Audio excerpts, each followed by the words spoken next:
ওকে, আমরা তাহলে দেখেছি এখানে যে কিছু অঙ্ক নিয়ে গঠিত সংখ্যাগুলোর সমষ্টি। এবার আমরা আরেকটা প্রবলেম নেব যে অঙ্কগুলোতে শূন্য বিদ্যমান। যেমন আমি যদি বলি এরকম যে 0, 2, 4, 6, 8 এই অঙ্কগুলো দ্বারা গঠিত 5 অঙ্ক বিশিষ্ট সংখ্যাগুলোর সমষ্টি কত? এর আগে যে অঙ্কগুলো আমি ব্যবহার করেছি কোনো অঙ্কে কিন্তু 0 ছিল না, তো এবার 0 দিয়েছি। তো এখানে যেটা হবে, প্রথমত মনে করো যে আমি এই 5 অঙ্ক বিশিষ্ট সংখ্যা গঠন করতে পারি আসলে 120টা, কিন্তু প্রথমে শূন্য থাকবে এমন কিছু সংখ্যাও কিন্তু আছে। তাহলে তাদের সমষ্টি কি হবে? আমরা আসলে শিখেছিলাম 5 অঙ্ক বিশিষ্ট সংখ্যা গঠন করে তাদের সমষ্টি একবার মাত্র ব্যবহার করে তাহলে এরকম হতো, ফ্যাক্টোরিয়াল 5 - 1 ইনটু অঙ্কগুলোর যোগফল। অঙ্কগুলোর যোগফল মিনস এখানে 5টা অঙ্ক আছে, 0 + 2 + 4 + 6 + 8। এটা হচ্ছে অ্যাকচুয়ালি আমার 5 অঙ্ক বিশিষ্ট সংখ্যার সমষ্টি নির্ণয়ের কথা ছিল, কিন্তু এখানে 5 অঙ্ক বিশিষ্ট সংখ্যা সব না। যেগুলো প্রথমে শূন্য আছে সেগুলো কিন্তু 5 অঙ্ক বিশিষ্ট সংখ্যা না। তাহলে কি হবে? প্রথমে শূন্য থাকবে এরকম কিছু সংখ্যা আছে, সে এখানে 4টা ঘর আছে। আসলে প্রথমে শূন্য সংক্রান্ত যে সংখ্যাগুলো গঠন হয়েছে সেগুলো আসলে শূন্য বিশিষ্ট, এবং এই যে 4টা অঙ্ক আছে এই 4 অঙ্ক বিশিষ্ট সংখ্যা বোঝায়। তাহলে আমরা কি করব? এই 4 অঙ্ক বিশিষ্ট সংখ্যা যেগুলো গঠিত হয়েছে তাদের সমষ্টিটা এখান থেকে বাদ যাবে। দ্যাট মিনস মাইনাস হবে। এই 4 অঙ্ক বিশিষ্ট সংখ্যা গঠন করতে হলে ফ্যাক্টোরিয়াল 4 - 1 ইনটু অঙ্কগুলোর যোগফল। অঙ্কগুলোর যোগফল মানে 2 + 4 + 6 + 8। এবং এখানে অঙ্কগুলোর সমষ্টি কিন্তু ঠিক নাই, কারণ তোমরা জানো এখানে ফ্যাক্টোরিয়াল n - 1 হয়, অঙ্কগুলোর যোগফল হয়। এখানে আরেকটা জিনিস ছিল ইনটু যে কয়টি অঙ্ক সেই কয়টি 1। দ্যাট মিনস 1 1 1 1 1 মাইনাস এত ইনটু এখানে 4 অঙ্ক বিশিষ্ট সংখ্যা। দ্যাট মিনস এখানে 4টা 1 হবে। জাস্ট এইটুকুই এটার অ্যান্সার। তার মানে যদি কখনো শূন্য থাকে তাহলে আমি কি করব? এখানে যে কটা অঙ্ক থাকবে সেই কটা অঙ্ক বিশিষ্ট সংখ্যার সমষ্টি আগে বের করে নেব, মাইনাস শূন্য বাদে যে কটা অঙ্ক থাকবে সেই কটা অঙ্ক ব্যবহার করে যে সংখ্যাগুলোর গঠন হবে সেই সংখ্যাগুলোর সমষ্টি নির্ণয় করে বাদ দিলেই হবে। এবার আমি এই কথাটার একটু পরিবর্তন করব। সেটা হচ্ছে, মনে করো এরকম যে 1 2 3 4 এই অঙ্কগুলো দ্বারা গঠিত সংখ্যাগুলোর সমষ্টি কত? এখানে একটা জিনিস স্পষ্ট যে এখানে আমি কয় অঙ্ক বিশিষ্ট সংখ্যা গঠন করব সেটা উল্লেখ নাই। এর আগে আমি বলেছিলাম এটা 4 অঙ্ক বিশিষ্ট সংখ্যা গঠন করে যতগুলো সংখ্যা গঠন করা যায় তাদের সমষ্টি নির্ণয় করো। এবার কিন্তু বলা নাই, জাস্ট বলা আছে যে অঙ্কগুলো দ্বারা গঠিত সংখ্যাগুলোর সমষ্টি কত। তাহলে সেটা কি হতে পারে? 1 অঙ্ক বিশিষ্ট হতে পারে। তাহলে 1 অঙ্ক বিশিষ্ট হতে পারে, তোমার 2 অঙ্ক বিশিষ্ট হতে পারে, তোমার 3 অঙ্ক বিশিষ্ট সংখ্যা হতে পারে, তোমার 4 অঙ্ক বিশিষ্ট সংখ্যা। তাহলে এবার কি হবে? লক্ষ্য করো, 1 অঙ্ক বিশিষ্ট সংখ্যা গঠন করা যায় 4টা, 1 2 3 আর 4। তাহলে এক্ষেত্রে এদের সমষ্টি ইকুয়ালটা হবে 1 + 2 + 3 + 4 দিস ইকুয়াল টু 10। এটা হচ্ছে 1 অঙ্ক বিশিষ্ট গঠিত সংখ্যাগুলোর সমষ্টি। এখন যদি বলি আমি 2 অঙ্ক বিশিষ্ট সংখ্যা গঠন করব, তাহলে কি করব? তাহলে 2 অঙ্ক বিশিষ্ট সংখ্যা গঠন করা মানে হচ্ছে, এখানে দেখো 2টা বক্স আমি পূরণ করব। এই 2টা বক্স পূরণ করব, এর অর্থ হচ্ছে এরকমভাবে যতগুলো সংখ্যা গঠন হবে তাদের সমষ্টি নির্ণয় করতে হবে। তাহলে কি করবা? এই ঘরে যে কোনো একটা ডিজিটকে আমাকে ফিক্সড করতে হবে। এখানকার যে কোনো একটা ডিজিট এখানে ফিক্সড করলাম, দিয়ে তোমার এখানে কি হবে? এই ঘরের জন্য একটা ডিজিট বসবে। তাহলে এখানে দেখো একটা ডিজিট যখন বাদ দেব থাকে 3টা ডিজিট। এই 3টা ডিজিট দ্বারা এই ঘরটা পূরণ করা যায় 3p1 হবে। তাহলে লক্ষ্য করো, তাহলে অঙ্কগুলোর সমষ্টি কি হবে? এর আগে কি হইতো? ফ্যাক্টোরিয়াল 4 - 1 সবগুলো অঙ্ক যখন নিলাম, তাহলে এখানে যেটা হবে 3p1 সংখ্যক বার একটা করে ডিজিটের রিপিট ঘটবে। তার মানে সমষ্টি হবে তোমাদের সমষ্টি সমান সমান 3p1 ইনটু অঙ্কগুলোর সমষ্টি, দ্যাট মিনস 10 ইনটু কয় অঙ্ক বিশিষ্ট সংখ্যা? 2 অঙ্ক বিশিষ্ট সংখ্যা, দ্যাট মিনস 2টা 1। এবার যখন আমি 3 অঙ্ক বিশিষ্ট সংখ্যা গঠন করব সেক্ষেত্রে কি হবে, একটা ঘরে একটা ডিজিটকে ফিক্সড করলাম। এবার এই দুইটা ঘরে অবশিষ্ট তিনটা ডিজিট দ্বারা পূরণ করার উপায় 3p2। তাহলে সমষ্টি কত হবে? এবার সমষ্টি হবে 3p2 ইন্টু অঙ্কগুলোর যোগফল ইন্টু কয় অঙ্ক বিশিষ্ট সংখ্যা, তো 3 অঙ্ক বিশিষ্ট সংখ্যা। তাহলে কয়টা 1 দ্বারা গুণ করতে হবে? 3টা 1 দ্বারা গুণ করতে হবে। এবার আসি আমরা 4 অঙ্ক বিশিষ্ট সংখ্যা গঠন। 4 অঙ্ক বিশিষ্ট সংখ্যা গঠন তোমাদের আমার শেখানো আছে। যে সবগুলো অঙ্ক যদি ব্যবহার করা হয় ওইভাবে না করে যদি আমরা এইভাবে চিন্তা করি, কিভাবে একটা ঘর আমি ফিক্সড করবো যে কোনো একটা ডিজিট দ্বারা, তাহলে এই 3টা ডিজিট দ্বারা এই 3টা ঘর পূরণ করা যাবে 3p3 ভাবে। That means factorial 3। এটাই কিন্তু তোমার 4 - 1 ফ্যাক্টোরিয়াল আমি বলেছিলাম।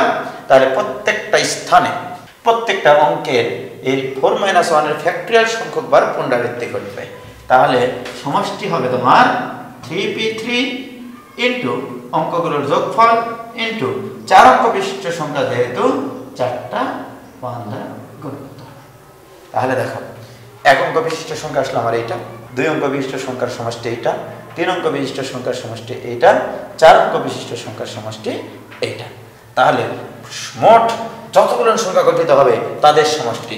অতএব গঠিত সংখ্যাগুলোর সমষ্টি সমান সমান 10 plus 3p1 into 10 into 11 plus 3p2 into 10 into 3টা 1 প্লাস 3p3 ইন্টু 10 ইন্টু 4টা 1। এটাই অ্যান্সার। যদি 10 কমন নাও তাহলে 1 plus 3p1 into 11 plus 3p2 into 111, তারপর 3p3 ইন্টু 1111। এবার আমি এই অঙ্কটার একটু যদি পরিবর্তন ঘটাই, এই অঙ্কগুলোকে কিন্তু একবার মাত্র ব্যবহার করে এই প্রবলেমটা করেছি। আর যদি আমি বলি এটা যে কোনো সংখ্যক বার ব্যবহার করে করতে হবে, তাহলে কি করবা? খুবই সহজ হিসাব, যে আমি যদি যে কোনো অঙ্ককে ব্যবহার করি, জাস্ট অঙ্কগুলোর সমষ্টি হবে, তাহলে যে কোনো সংখ্যক বার ব্যবহার করে গঠিত সংখ্যাগুলোর সমষ্টি হবে।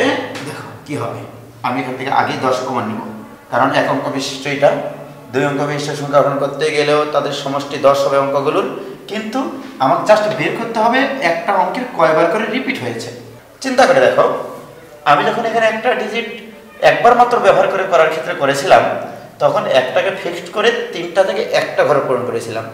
কিন্তু এবার যে কাজটা হবে সেটা হচ্ছে, এখানে যে ডিজিটটা বসেছে, যেহেতু যে কোনো সংখ্যক বার ব্যবহার করা যাবে, সেহেতু এই 4টা ডিজিট আবার এই ঘরে ব্যবহার করা যাবে। তাহলে 4টা ডিজিট দ্বারা একটা ঘর পূরণ করা যাবে 4 টু দি পাওয়ার 1 ভাবে।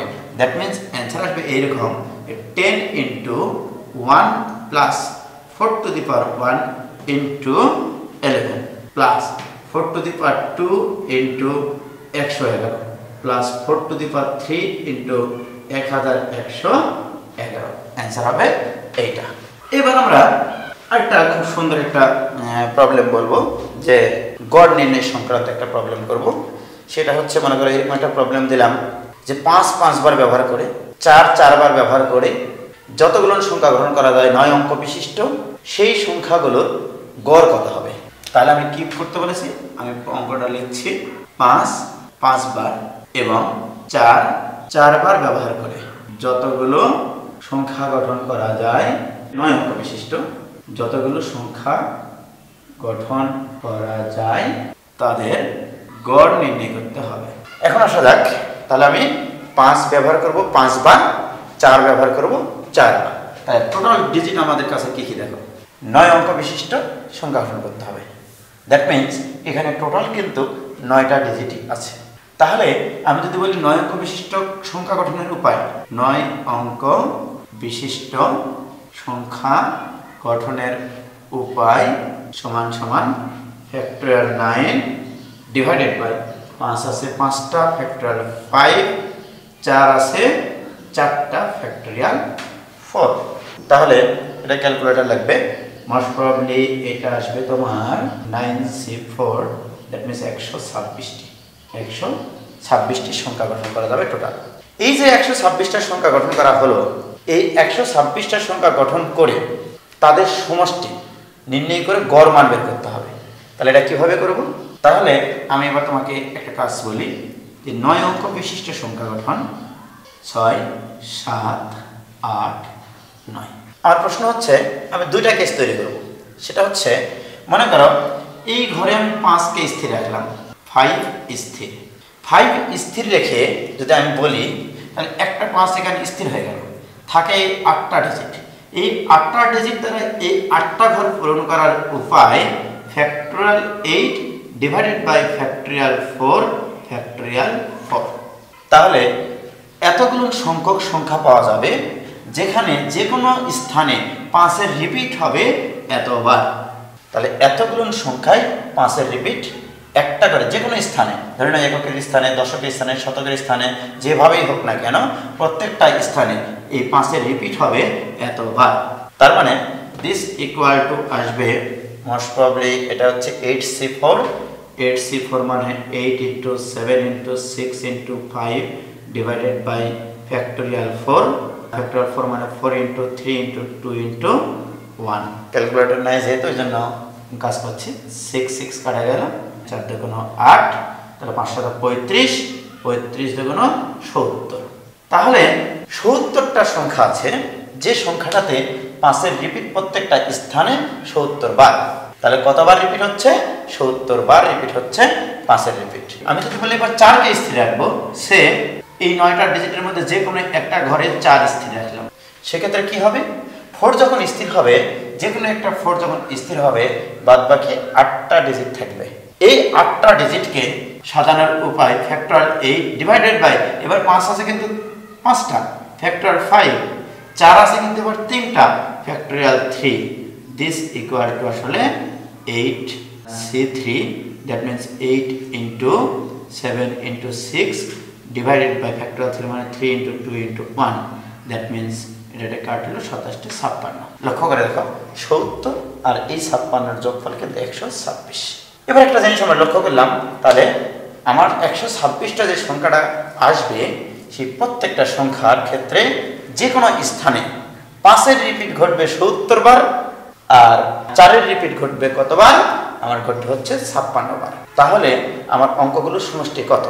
তাহলে যে কোনো একটি স্থানের অঙ্কগুলোর সমষ্টি, তাহলে আমরা লিখি এখানে যে কোনো একটি স্থানের অঙ্কগুলোর সমষ্টি সমান সমান কি আসতেছে দেখো, 70 বার আছে 5, দ্যাট মিনস 70 × 5 প্লাস এবার কি আসবে তোমার হচ্ছে 4 আছে কতবার? 4 আছে তোমার হচ্ছে 56 বার। তাহলে যে কোনো একটা স্থানে 4 আছে 56 বার, তাহলে তাদের সমষ্টি হবে 56 × 4। এই হচ্ছে একটা স্থানের সংখ্যাগুলোর মানে 5 এবং 4 যে এতবার করে রিপিট আছে তাদের সমষ্টি। তাহলে একটা স্থানের অঙ্কগুলোর সমষ্টি হলো এইটা। তাহলে একক, দশক, শতক, হাজার, অযুত, লক্ষ, নিযুত, কোটি, তারপরে আবার এর উপরে আরো একটা ডিজিট আসবে। তাহলে 9টা স্থানের অঙ্কগুলোর সমষ্টি, যে কোনো একটা স্থানের অঙ্কগুলোর সমষ্টি হচ্ছে আমার এইটা। তাহলে আমার সংখ্যাটা কত হবে আসলে? তাহলে অতএব সংখ্যাটি হবে সমান সমান। তাহলে কি হবে? আমরা শিখেছি একক স্থানের অঙ্ককে 1 দ্বারা গুণ, দশক স্থানের অঙ্কগুলোকে 10 দ্বারা গুণ, অর্থাৎ শিখেছি যে কয় অঙ্ক বিশিষ্ট সংখ্যা গঠন করতে হবে সেই কয়টা 1 দ্বারা গুণ করতে হবে। তাহলে আমরা কি করব এখানে 70 × 5 প্লাস 56 × 4 ইন্টু কয় অঙ্ক বিশিষ্ট সংখ্যা? 9 অঙ্ক বিশিষ্ট সংখ্যা। এখানে 9টা 1 2 3 4 5 6 7 8, এই হচ্ছে 9। এই হচ্ছে আমার 126টা সংখ্যার যোগফল। কিন্তু আমাকে কি বের করতে বলেছে? গড় বের করতে বলা হয়েছে। তাহলে অতএব গড় মান equal to 70 × 5 plus 56 × 4 into 1 2 3 4 5 6 7 8 9 divided by 126, যা আসবে সেটাই অ্যান্সার। এটা একটু ক্যালকুলেটরে চাপে অ্যান্সারটা বের করে নেবা। এবার আমি একটা প্রবলেম করাবো, সেটা হচ্ছে 0 5 6 7 8। আমি বললাম এই অঙ্কগুলোকে একবার মাত্র ব্যবহার করে যতগুলো 5 অঙ্ক বিশিষ্ট সংখ্যা গঠন করা যায় এবং 4 দ্বারা বিভাজ্য হয় তা নির্ণয় করো। প্রবলেমটা হচ্ছে এটা, যে এই অঙ্কগুলোকে একবার মাত্র ব্যবহার করে যতগুলো 5 অঙ্ক বিশিষ্ট সংখ্যা গঠন করা যায় এবং 4 দ্বারা বিভাজ্য হতে হবে। তাহলে 4 দ্বারা বিভাজ্য হতে গেলে তোমরা মনে হয় এটা জানো, যে 4 দ্বারা বিভাজিত সংখ্যাগুলোর শেষের দুটা ডিজিট যে সংখ্যা গঠন করে সেটা 4 দ্বারা বিভাজ্য হতে হয়। তাহলে আমি যদি বলি যে শেষের দুটা ডিজিট, সম্ভাব্য দুটা ডিজিট, শেষের দুটি ডিজিট কি কি হতে পারে? হতে পারে এরকম, দেখো 60 হতে পারে, 80 হতে পারে, 08 হতে পারে। দেখো এটাও 4 দ্বারা বিভাজ্য, এটাও 4 দ্বারা বিভাজ্য, এটাও 4 দ্বারা বিভাজ্য। আবার দেখো 56 হতে পারে, যা কিনা 4 14 56 4 দ্বারা বিভাজ্য। আবার 68 হতে পারে, এটাও 4 দ্বারা বিভাজ্য। আবার 76 হতে পারে। এই যে 4 জোড়া ঘটনা, যে এটা যদি শেষের দুইটা ঘর যদি 60 দ্বারা পূরণ হয় তাও 4 দ্বারা বিভাজ্য, এটা হলেও হবে, এটা হলেও হবে, এই 6টা কেসেই 4 দ্বারা বিভাজ্য পাওয়া সম্ভব। এখন আসি আমরা 5 অঙ্ক বিশিষ্ট সংখ্যা গঠন করব। আমি এই তিনটার জন্য একটা ক্ষেত্র আলাদা করব, কারণ কি জানো, যখন আমার 6 আর 0, এই যে 0 একটা জায়গায় ফিক্সড হয়ে যাবে শেষের দিকে, তাহলে প্রথম ঘরে শূন্য আসার কোনো সম্ভাবনা থাকবে না। তাহলে লক্ষ্য করো, এই যে মনে করো 5টা ঘর, এই 5টা ঘরের মধ্যে এই 2টা ঘর আমি পূরণ করব এই 3 সেট জিনিস দ্বারা। তাহলে এখানে বসবো আমার 60 80 অথবা 08। এই 3 সেট জিনিস থেকে এক সেট জিনিস যদি আমি নিয়ে আসি, এখানে কতভাবে বসানো যায়? 3p1 ভাবে, 3p1 ভাবে। তাহলে এখানকার যে কোনো এক সেট জিনিস এখানে বসে গেছে, হয় 60 বসেছে, নয়তো বা 80 বসেছে, অথবা 08 বসেছে। যে কোনো এক সেট চলে যাওয়া মানে 0 সহ 6 আর 8 এর যে কোনো একটা ডিজিট চলে যাওয়া। তাহলে 0 সহ 6 অথবা 8 এর যে কোনো একটা এখানে যখন চলে গেল, তাহলে 2টা ডিজিট তোমার নষ্ট হয়ে গেল। তাহলে আমার টোটাল ডিজিট ছিল 5টা, তার মধ্যে 2টা ডিজিট এখানে চলে গেল, থাকে আরো 3টা ডিজিট। যে 3টা ডিজিটের মধ্যে 0 আসার কোনো সম্ভাবনা নাই, কারণ 0 এখানে অথবা এখানে বসে গেছে। তাহলে বাকি 3টা ডিজিট দ্বারা এই 3টা ঘর পূরণ করা যায় 3p3 বা ফ্যাক্টরিয়াল 3 ভাবে। তাহলে এক্ষেত্রে নির্ণয় সংখ্যা গণনার উপায় এই দুটার গুণফল। আর যদি আমি এই কেস করি যে এই 5টা ঘরই আমি পূরণ করব, কিন্তু এই শেষের 2টা ঘর আমি পূরণ করব হচ্ছে এই 3 সেটের যে কোনো একটা সেট দ্বারা। That means 5 6 6 8 7 6। এখন আসা যাক একইভাবে এই 3 সেট দ্বারা এই 3 সেটের যে কোনো এক সেট এখানে নিয়ে আসতে হবে। দ্যাট মিন্স 3p1 এক সেট চলে গেল। দ্যাট মিন্স তোমার জীবন থেকে 2টা ডিজিট বিদায় নিয়ে নিল। তাই 2টা ডিজিট যখন বিদায় নিয়ে নিল, তখন আরও থাকে 3টা ডিজিট। ওই 3টা ডিজিটের মধ্যে কিন্তু এবার 0 আছে, কারণ এখানে 5 6 6 8 আর 7 6 এর যে কোনো 2টা ডিজিট চলে গেছে। এখন দেখো, তাহলে আমার এখানে 0 আছে, কিন্তু প্রথম ঘরে তো 0 বুঝতে পারে না, তাহলে এখানে 0 বাদ মতবাদ। তাহলে এখানকার 2টা ডিজিট নষ্ট, 0 বাদ, তাহলে 3টা ডিজিট চলে গেল। থাকলো তোমার আরো 2টা দ্বারা এই ঘর পূরণ করা যায় 2p1 ভাবে।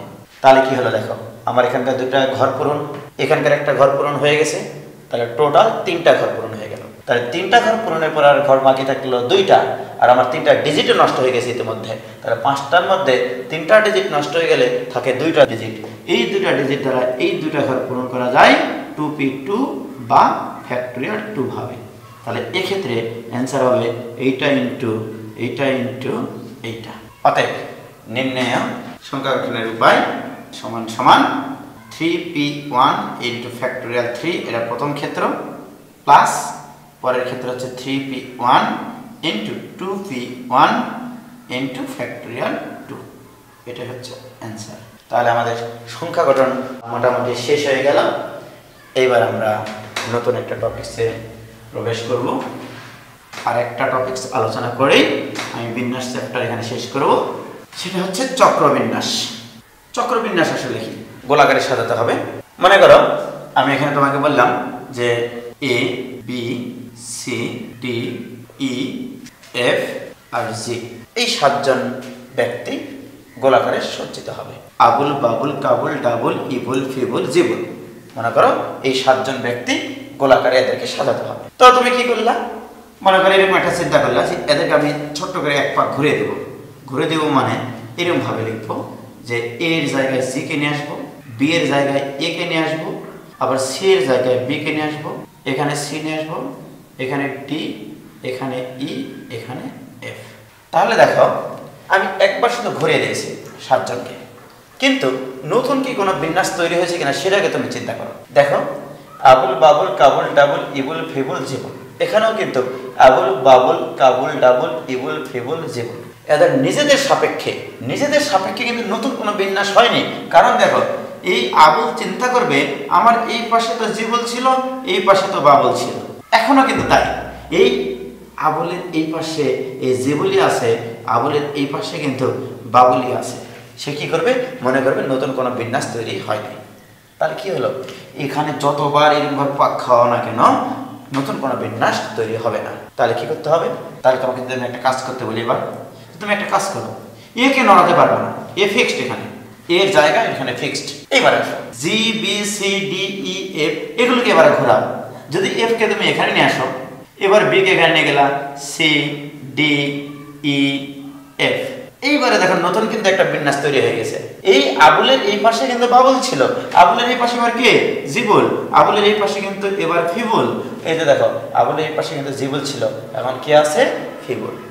দ্যাট মিনস আমরা কি করলাম, আসলে যদি আমরা এখানে এরকম ভাবে ঘোরাতেই থাকতাম বারবার, নতুন কোনো বিন্যাস তৈরি হতো না। আসলে তাহলে নতুন বিন্যাস তৈরি করতে হলে যে কোনো একজনকে ফিক্সড করে এই 6 জনকে যতভাবে সাজানো যায় ততটা নতুন নতুন বিন্যাস তৈরি হবে। তার মানে চক্রাকার বিন্যাসের ক্ষেত্রে যে কোনো একজনকে স্থির রেখে বাকিগুলোকে সাজাতে হবে। তার সারমর্ম হচ্ছে n সংখ্যক ভিন্ন ভিন্ন জিনিসকে চক্রাকারে সাজানোর উপায় সমান সমান একটা স্থির মানে একটা বাদ। n সংখ্যক জিনিসের মধ্যে একটা বাদ। এখানে কি হলো, একটা বাদ দিয়ে এই 6টাকে সাজানো যায় ফ্যাক্টোরিয়াল 6 ভাবে। দ্যাট মিনস 7 - 1 এর ফ্যাক্টোরিয়াল। তাহলে এখানে কি হবে, n সংখ্যক জিনিসের ক্ষেত্রে হবে ফ্যাক্টোরিয়াল n - 1, সহজ হিসাব। তাহলে আমি যদি তোমাকে বলি 7 জন মেয়ে বৃত্তাকারে কত ভাবে নাচতে পারে, তাহলে কি করবা, একজনকে স্থির রাখবা, তাহলে ফ্যাক্টোরিয়াল 6 অ্যান্সার। খুব বেশি কঠিন কনসেপ্ট না এটা। এইবারে এখানে ছোট্ট একটা কথা আছে, সেটা হচ্ছে মনে করো আমি এইভাবে একটা তলের উপরে এদেরকে না নাচিয়ে আমি একটা কাজ করলাম, 7টা ভিন্ন রঙের মুক্তা দিয়ে একটা কণ্ঠহার তৈরি করব। সে বে নি আ স হ ক লা, তোমরা এটা জানো, বেনি আসহ কলা, বেনি আসহ কলা, বেগুনি নীল আসমানি সবুজ হলুদ কমলা লাল। তোমরা জানো এই 7টা রং মানে মৌলিক রং আর কি। তাহলে এই 7টা রঙের মুক্তা দিয়ে একটা কণ্ঠহার তৈরি করবা তুমি। এবার এটা কতভাবে তৈরি করা যায়, তুমি বলবো ভাইয়া তাহলে যে কোনো একটাকে স্থির রেখে এই 6টাকে সাজানো যায় ফ্যাক্টোরিয়াল 6। আমি তোমার বিরুদ্ধে যাব না। ছোট্ট একটা কথা আছে, মনে রাখবা, যে সকল চক্রাকার বিন্যাসকে ক্লকওয়াইজ এবং অ্যান্টি ক্লকওয়াইজ চিন্তা করলে বিন্যাসটা একই রকম থাকে, সেক্ষেত্রে 2 দ্বারা ভাগ হবে। সেটা কি, দেখো তোমাকে যদি আমি একটা মালা এভাবে দেখাই, তুমি যদি বেনিয়া সহ কলা পর ঘড়ির কাঁটার দিকে আমি পড়ছি ঘড়ির কাঁটার দিকে বেনিয়া সহ কলা, তুমি কিন্তু অ্যান্টি ক্লকওয়াইজ পড়বা বেনিয়া সহ কলা। তাহলে আমি এই পাশ থেকে পড়ছি ক্লকওয়াইজ, তুমি ওই পাশ থেকে পড়তেছ অ্যান্টি ক্লকওয়াইজ। তাহলে ক্লকওয়াইজ এবং অ্যান্টি ক্লকওয়াইজ এই দুটা বিন্যাস যদি একই রকম হয়, আলাদা কিন্তু কোনো বিন্যাস না, তাহলে এখানে দুটা বিন্যাস আসলে একই রকম। তাহলে এই দুইটা চক্রাকার বিন্যাসের সমষ্টি কিন্তু আসলে ফ্যাক্টোরিয়াল 6। তাহলে অতএব নির্ণেয় চক্র বিন্যাস হবে ইকুয়াল টু ফ্যাক্টোরিয়াল 6/2। তাহলে মনে রাখতে হবে যে সকল চক্র বিন্যাসের ক্ষেত্রে ক্লকওয়াইজ এবং অ্যান্টি ক্লকওয়াইজ 2 পাশ থেকে দেখে বিন্যাস দুটো যদি একই রকম হয়, যে আমি ক্লকওয়াইজে আসহকলা করলাম আর তুমি ওই পাশ থেকে অ্যান্টি ক্লকওয়াইজ আবার বেনি আসহকলায় করলাম, তাহলে দুইটা বিন্যাস আসলে একই। তাহলে অ্যান্সার হবে 2 দ্বারা ভাগ। এই হচ্ছে একটা প্রবলেম। আরেকটা প্রবলেম করবো আমরা এখানে, সেটা হচ্ছে মনে করো আমি এরকম একটা প্রশ্ন দিলাম, 5 জন বাংলাদেশি ও 7 জন ভারতীয় গোলাকারে বসে একটি বৈঠক করতে চায়। প্রশ্ন হচ্ছে এই বৈঠক তারা কতভাবে করতে পারে যেন বাংলাদেশিরা কখনো পাশাপাশি না বসে। প্রশ্নটা হচ্ছে এইটা। তাহলে আমি এমনভাবে গোলাকারে তাদেরকে সজ্জিত করব যেন বাংলাদেশিরা কখনো পাশাপাশি না বসে। সে 7 জন ইন্ডিয়ান, তাহলে এইভাবে লিখি আমরা, Indian 1, Indian 2, Indian 3, Indian 4, Indian 5, Indian 6, Indian 7 এই যে গোলাকারে সজ্জিত আছে। এখন লক্ষ্য করে দেখো, বাংলাদেশিরা কখনো পাশাপাশি থাকবে না। এর অর্থ হচ্ছে এই 5 জন বাংলাদেশিকে এই ইন্ডিয়ানদের মাঝে মাঝে ফাঁকা স্থানগুলোতে বসাতে হবে। তাহলে দেখো, এই জায়গা, এই জায়গা, এই জায়গা, এই জায়গা, এই জায়গা, এই জায়গা, এই জায়গা। আমি যদি কোনো ক্রমে বাংলাদেশিদেরকে এই জায়গাগুলোতে আমি বসিয়ে দিতে পারি, তাহলে এগুলো হচ্ছে বাংলাদেশিদের জন্য জায়গা। তাহলে বাংলাদেশিদের জন্য জায়গা কয়টা দেখো, 1, 2, 3, 4, 5, 6, 7টা।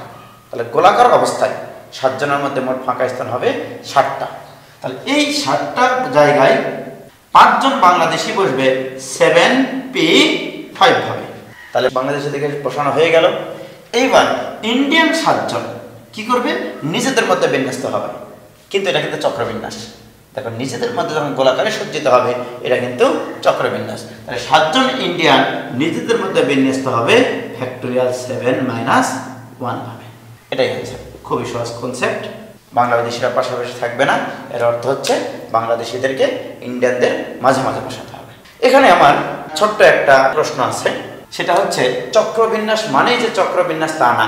যেমন আমি যদি একটা প্রশ্ন করি তোমাদেরকে যে 5 জন ব্যক্তিকে গোলাকারে সাজানো 5টি চেয়ারে কতভাবে বসানো যায়, এটা কিন্তু চক্রবিন্যাস না। একটা কথা মনে রাখবা, 5 জন ব্যক্তি নিজেদের মধ্যে চক্রাকারে বিন্যস্ত হলে সেটা হবে চক্রবিন্যাস। কারণ আমি 5টা চেয়ার এই এক লাইনে রাখলেও যেভাবে তারা বসবে, এই এলোমেলো ভাবে রাখলেও একইভাবে তারা বসবে। মোট কথা, 5 জন ব্যক্তি দ্বারা 5টা ফাঁকা স্থান পূরণ করার উপায়টাই হচ্ছে এখানকার অ্যান্সার। এটা চক্রবিন্যাস না। মনে রাখবা, 5 জন ব্যক্তিকে গোলাকারে সাজানোর উপায় আর 5 জন ব্যক্তিকে গোলাকারে সাজানো 5টা চেয়ারে বসানোর উপায় আলাদা জিনিস। তাহলে এই 5টি চেয়ারে ওই 5 জন বাংলাদেশিকে বসানোর উপায় 5p5e হবে, এটা চক্রবিন্যাস না। আমি যদি বলি একটা টেবিলের উপরে গোলাকারে 7 প্রকারের তোমার পত্রিকা আছে, দৈনিক পত্রিকা, 7 জন ছেলে কতভাবে এই পত্রিকাগুলো পড়তে পারে, এর মানে এই না যেটা চক্রবিন্যাস। কারণ কি করবে, এই 7 জন ব্যক্তি 7টা পেপার যতভাবে পড়তে পারে, দ্যাট মিনস 7টা ফাঁকা স্থান যতভাবে পূরণ করতে পারে, তাহলে 7 জন ব্যক্তি 7টা ফাঁকা স্থান পূরণ করতে পারবে ফ্যাক্টোরিয়াল 7 ভাবে। ওকে, অনেক কষ্টের পর আমরা বিন্যাস চ্যাপ্টার শেষ করলাম।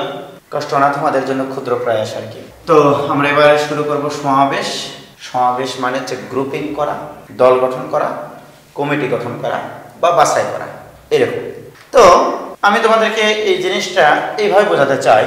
মনে করো একজন লোকের 3টা বাচ্চা আছে, সেটা হচ্ছে একজনের নাম আবুল, বাবুল আর কাবুল। আবুল, বাবুল এবং কাবুল, 3 সন্তান। এখন ওই লোকটা, এদের ফাদার আর কি, মনে করো এখানে ডাইনিং টেবিলে বসে আছে। ডাইনিং টেবিলে বসে এখন এরা 3 জন 3 রুমে আছে এবং বলল, এই আবুল, বাবুল, কাবুল, তোরা এক কাজ কর, তোরা 2 জন করে আমার সাথে এসে দেখা কর। তাহলে কি করবে দেখো, এই 2 জন করে যদি আসতে বলে, আবুল বাবুল একটা দল করে আসতে পারে, বাবুল আবুল কিন্তু হবে না। আবার যদি তুমি বলে যে না ভাই, বাবুল আবুলও তো আসতে পারে, কিন্তু না, ওই 2 জনেতে আসলে আসলে এই দুটা কিন্তু আলাদা দল না, এরা হচ্ছে একটা দল। এখানেও আবুল বাবুল আছে, এখানেও আবুল বাবুল আছে, এটা সাধারণ ব্যবস্থা এটা, কিন্তু দল কিন্তু একটা। তাহলে আবুল বাবুল আসতে পারে, অথবা বাবুল কাবুল আসতে পারে, অথবা আবুল এবং কাবুল আসতে পারে। তাহলে এর কাছে টোটাল কয়টা দল মনে হবে? 3টা দল মনে হবে। তাহলে আমি যদি বলি এই 3 জন ব্যক্তি থেকে 2 জন করে কয়টা দল গঠন করা যায়, তাহলে এখানে আসলে আমাদের টোটাল হচ্ছে 3টা দল। তাহলে একটা জিনিস চিন্তা করে দেখো তোমরা, এই যে দল গঠন করলাম আবুল বাবুল, বাবুল কাবুল আর আবুল কাবুল, এই প্রত্যেকটা দলে 2 জন করে ব্যক্তি আছে। এখন যদি বলি এই দলগুলোকে কতভাবে সাজানো যায়, তাহলে সাজানো যায় কতভাবে দেখো, এখান থেকে 2 ভাবে সাজানো যায়, এ বি, বি এ। আর এখানে কতভাবে সাজানো যায়, এখানে 2 ভাবে সাজানো যায়, বি সি আর সি বি। এখানে কতভাবে সাজানো যায়, এখানে সাজানো যায় এ সি এবং সি এ। দ্যাট মিনস এই ঘটনাটা হচ্ছে দল গঠন। আর এই যে ঘটনাটা দেখতে পাচ্ছ, এইটা কিন্তু আমরা বিন্যাস চ্যাপ্টারে শিখেছিলাম, এটা সাজানো ব্যবস্থা। অর্থাৎ আমরা একটা সারমর্ম টানতে পারি, দল গঠন এবং সাজানো ব্যবস্থা এক জিনিস না। অর্থাৎ সমাবেশ এবং বিন্যাস এক জিনিস না। বিন্যাসের ক্ষেত্রে ক্রমটা লক্ষণীয়, কিন্তু সমাবেশের ক্ষেত্রে ক্রম লক্ষ্য করার প্রয়োজন নাই। তারা কে কোথায় আছে সেটার দরকার নাই, আমার ম্যাটেরিয়ালস থাকলেই হবে। তাহলে আমরা মনে করো সমাবেশকে যেমন আমরা n সংখ্যক জিনিস থেকে r সংখ্যক জিনিসের বিন্যাস সংখ্যা নির্ণয় করেছিলাম।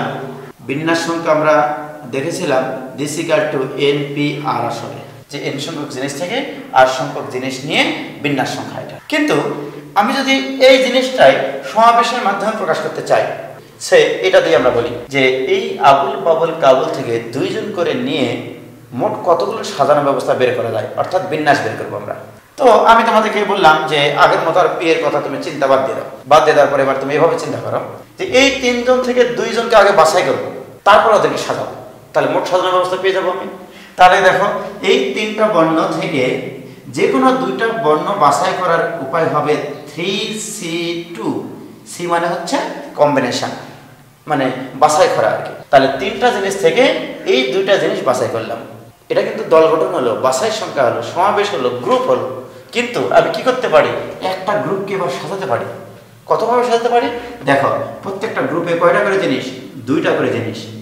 এই দুইটা জিনিসকে নিজেদের মধ্যে সাজানো যায় আবার ফ্যাক্টরিয়াল 2 হবে। তাহলে এটা কি হলো, এইটা আর এই যে দেখো 3C2টা হচ্ছে বাছাই সংখ্যা, এর সাথে যখনই আমি ওদেরকে আবার সাজানো ব্যবস্থা বের করলাম, তাহলে মোট সাজানো ব্যবস্থা আসলো আমার 6টা। এবং এটাই কিন্তু ছিল তিনজন থেকে দুইজন নিয়ে সাজানো ব্যবস্থা 3P2।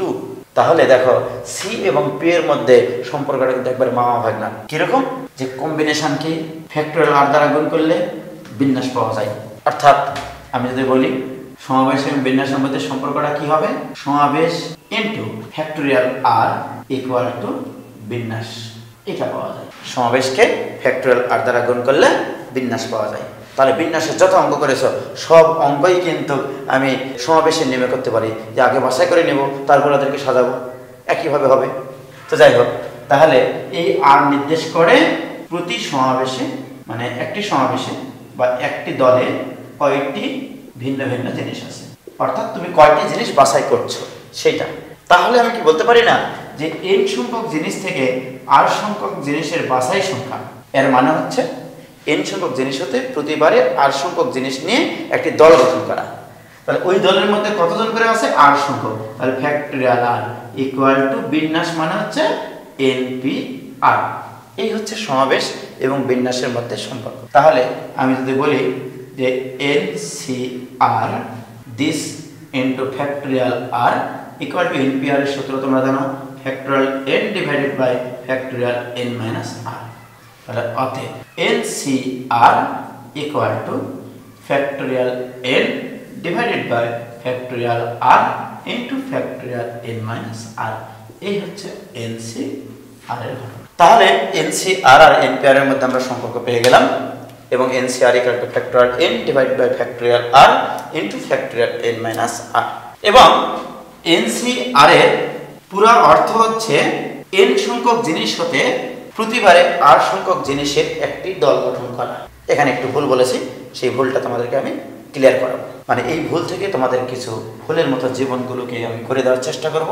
সেটা হচ্ছে এইরকম যে NCR মানে তুমি বুঝলা যে n সংখ্যক ভিন্ন ভিন্ন জিনিস হতে প্রতিবারে r সংখ্যক জিনিস নিয়ে একটি দল গঠন করা, অর্থাৎ একটি দলে r সংখ্যক জিনিস থাকবে। তাহলে এবারে আমি যদি তোমাকে বলি 10C3, what do you mean by 10C3? তাহলে তুমি আমাকে এখন বলবা যে ভাই 10টি জিনিস হতে প্রতিবারে 3টি করে জিনিস নিয়ে একটি দল গঠন করা।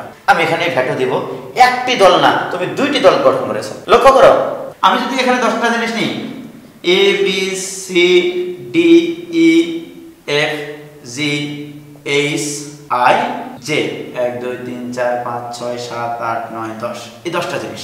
আমি যদি তোমাকে বলি এই 10টা জিনিস থেকে 3টার একটা দল গঠন করো, তো তুমি বলবা যে ভাই ঠিক আছে, আমি A C D এখানে একটা দল গঠন করলাম।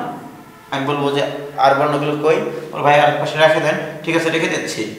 B B E F G H I J। এবার আসো, দেখো তুমি কিন্তু বলেছো 10C3 মানে একটা দল গঠন করা। আমি বলেছি যে না, একটা দল না, তুমি 2টা দল গঠন করেছো। কিভাবে? মনে করো তুমি একটা দল গঠন করে এই পাশে ভাগ করে রাখলা আর এই পাশে আরেকটা দল। এখন তুমি বাইরের একজন পর্যবেক্ষককে নিয়ে আসলা, আমি ডাক দিলাম যে ভাই দেখেন এই সত্য কথা বলছে নাকি মিথ্যা কথা বলছে, এখানে আপনি কয়টা গ্রুপ দেখতে পাচ্ছেন? ওই লোক কি বলবে? বলবে 2টা গ্রুপ দেখতে পাচ্ছি আমি। কেন? এই পাশে 3 জনের একটা গ্রুপ, এখানে 7 জনের একটা গ্রুপ। কিন্তু তুমি কিন্তু বলেছিলা যে 10C3 মানে হচ্ছে 10 জন থেকে 3 জনের একটা গ্রুপ গঠন করা। আমি বলি একটা গ্রুপ না, তুমি গ্রুপ গঠন করেছো আসলে 2টা, এক পাশে 3 জনের গ্রুপ গঠন আর এক পাশে 7 জনের গ্রুপ গঠন। আমি আসলে কি বোঝাতে চাচ্ছি জানো? যে এখান থেকে যখন তুমি 3 জনের একটা গ্রুপ গঠন করবা, আলটিমেটলি ভাবে 7 জনের আরেকটা গ্রুপ গঠন হবে। অর্থাৎ 10C3 এর মানও যা 10C7 এর মানও তাই আসবে। ক্যালকুলেটর চাপে দেখো 10C3 এবং 10C7 এর মান সেম আসতে হবে। গ্রুপ একটা না, গ্রুপ আসলে 2টা গঠন হয়েছে এখানে। দেখো ফিলিংসটা কি এই অঙ্কের, অনুভূতিটা কি, যে আমি যদি এক পাশে 3 জনের একটা দল গঠন করি আর এক পাশে 7 জনের একটা দল গঠন হবে, তাহলে 10C3 এবং 10C7 সমান। এবং এটাই তোমরা ইন্টারমিডিয়েটে শিখেছ, সম্পূরক সমাবেশ। তাহলে আমরা আসলে সম্পূরক সমাবেশকে একবার অন্তর থেকে বুঝে নিলাম যে সম্পূরক সমাবেশটা আসলে কি, যে এক পাশে একটা দল গঠন হলে আলটিমেটলি ভাবে আরেক পাশে আরেকটা দল গঠন হয়। এবং এটাই তোমরা সূত্র আকারে শিখেছ NCR ইকুয়াল টু, দেখো এই পাশে যদি আমি 3টা জিনিস দিই, এইদিকে 7টা জিনিস থাকে। কিভাবে? এই যে এইদিকে 3টা, এইদিকে 7টা। তাহলে এখন বলো n সংখ্যক জিনিসের মধ্যে এখানে যদি 8 সংখ্যক জিনিস নিয়ে নাও, বাদ বাকি আর কয়টা জিনিস থাকবে? আর জিনিস থাকবে n-r সংখ্যক, এবং এখানে n তো থাকবেই। এবং এটাই তোমাদের বইয়ে সম্পূরক সমাবেশ হিসেবে সারারাত গাদা গাদা ভাবে তোমাদের সূত্রটা প্রমাণ করাইতো, এবং এটা মুখস্থ করাইতো যে এটা সম্পূরক সমাবেশের সূত্র মুখস্থ করো। আসলে মুখস্থের বিষয় না এটা, ঠিক আছে? এটা ফিল করার বিষয়। তুমি ফিল করতে শিখো যে আসলে কোথায় কি ঘটনা ঘটছে, যে এক পাশে আমি r সংখ্যক জিনিস নিলে আরেক পাশে n-r সংখ্যক জিনিস নিই। এবং আরেকটা জিনিস এখানে লক্ষণীয় যে 10C3 এইটা ইকুয়াল টু, যদি আমি এই যে NCR এর সূত্র অ্যাপ্লাই করি, তাহলে কি ঘটনাটা ঘটবে? Factorial 10 divided by factorial 3 into factorial 10-3, this equal to factorial 10 divided by factorial 3 into factorial 7। তাহলে এটা হচ্ছে 10C3। আমি এখান থেকে খুব সুন্দর একটা জিনিস বলতে চাই, সেটা হচ্ছে যে 10C3 মানে আমি এখন থেকে আর বলবো না যে 10টা জিনিস থেকে 3টা জিনিসের বাছাই সংখ্যা বা একটা দল গঠন করা। আমি আসলে যে কাজটা করবো, এখানে তুমি এই 10টা জিনিসকে আসলে 2টা গ্রুপে বিভক্ত করে দিয়েছো। একটা গ্রুপে আছে 3টা জিনিস, আর একটা গ্রুপে আছে তোমার 7টা জিনিস। অর্থাৎ তুমি আসলে 2টা গ্রুপ তৈরি করে দিয়েছো, এবং প্রত্যেকটা গ্রুপে একটাতে আছে 3টা জিনিস আর একটাতে আছে 7টা জিনিস। এইবারে আমি যদি তোমাকে প্রশ্ন করি যে 10C3 মানে আসলে 10টা জিনিসকে 2টা জিনিসে বিভক্ত করে দেওয়া, 2টা গ্রুপে বিভক্ত করে দেওয়া। একটা গ্রুপে থাকবে 3টা জিনিস আর একটা গ্রুপে 7টা জিনিস। এবং এই গ্রুপে বিভক্তিকরণের উপায়টা কি হবে? উপায়টা হবে মোট জিনিসের ফ্যাক্টর হবে উপরে, এবং প্রত্যেকটা গ্রুপে যে কটা করে জিনিস থাকবে তাদের ফ্যাক্টর হবে নিচে। এই ফিলিংসটুকু দিয়ে তুমি কতগুলো প্রবলেম করতে পারো দেখো। গাদা গাদা ভাবে তোমাদের সূত্র মুখস্থ রাখতে হতো। আমি যদি তোমাকে প্রশ্ন করি এরকম যে 10টি আপেল 3 জন ব্যক্তির মধ্যে ভাগ করে দিতে চাও, এরকম ভাবে ভাগটা হয় যেন প্রথম ব্যক্তি পায় তোমার 2টা, দ্বিতীয় ব্যক্তি যেন পায় 3টা, তৃতীয় ব্যক্তি যেন পায় 5টা। এখন দেখো তোমার সীমাবদ্ধতা কোথায় ছিল? তোমার সীমাবদ্ধতা ছিল এখানে 10টা জিনিস থেকে 3টা জিনিস বাছাই করতে পারো। এবং তুমি বলেছিলে যে 10টা জিনিসকে আমি 2টা ভাগে ভাগ করে দিলে মোট জিনিসের ফ্যাক্টর হবে উপরে, আর আমি প্রত্যেকটা ভাগে যতগুলো করে ডিজিট থাকবে তাদের ফ্যাক্টর দ্বারা ভাগ হবে। এখানেও সেম কেস। এখানে টোটাল কয়টা জিনিস? 10টা জিনিস। কয় ভাগে ভাগ করতে চাও? 3 ভাগে ভাগ করতে চাও। 3 জন ব্যক্তির মধ্যে ভাগ করে দিতে চাও। তাহলে কত ভাবে ভাগ করে দেওয়া যায়?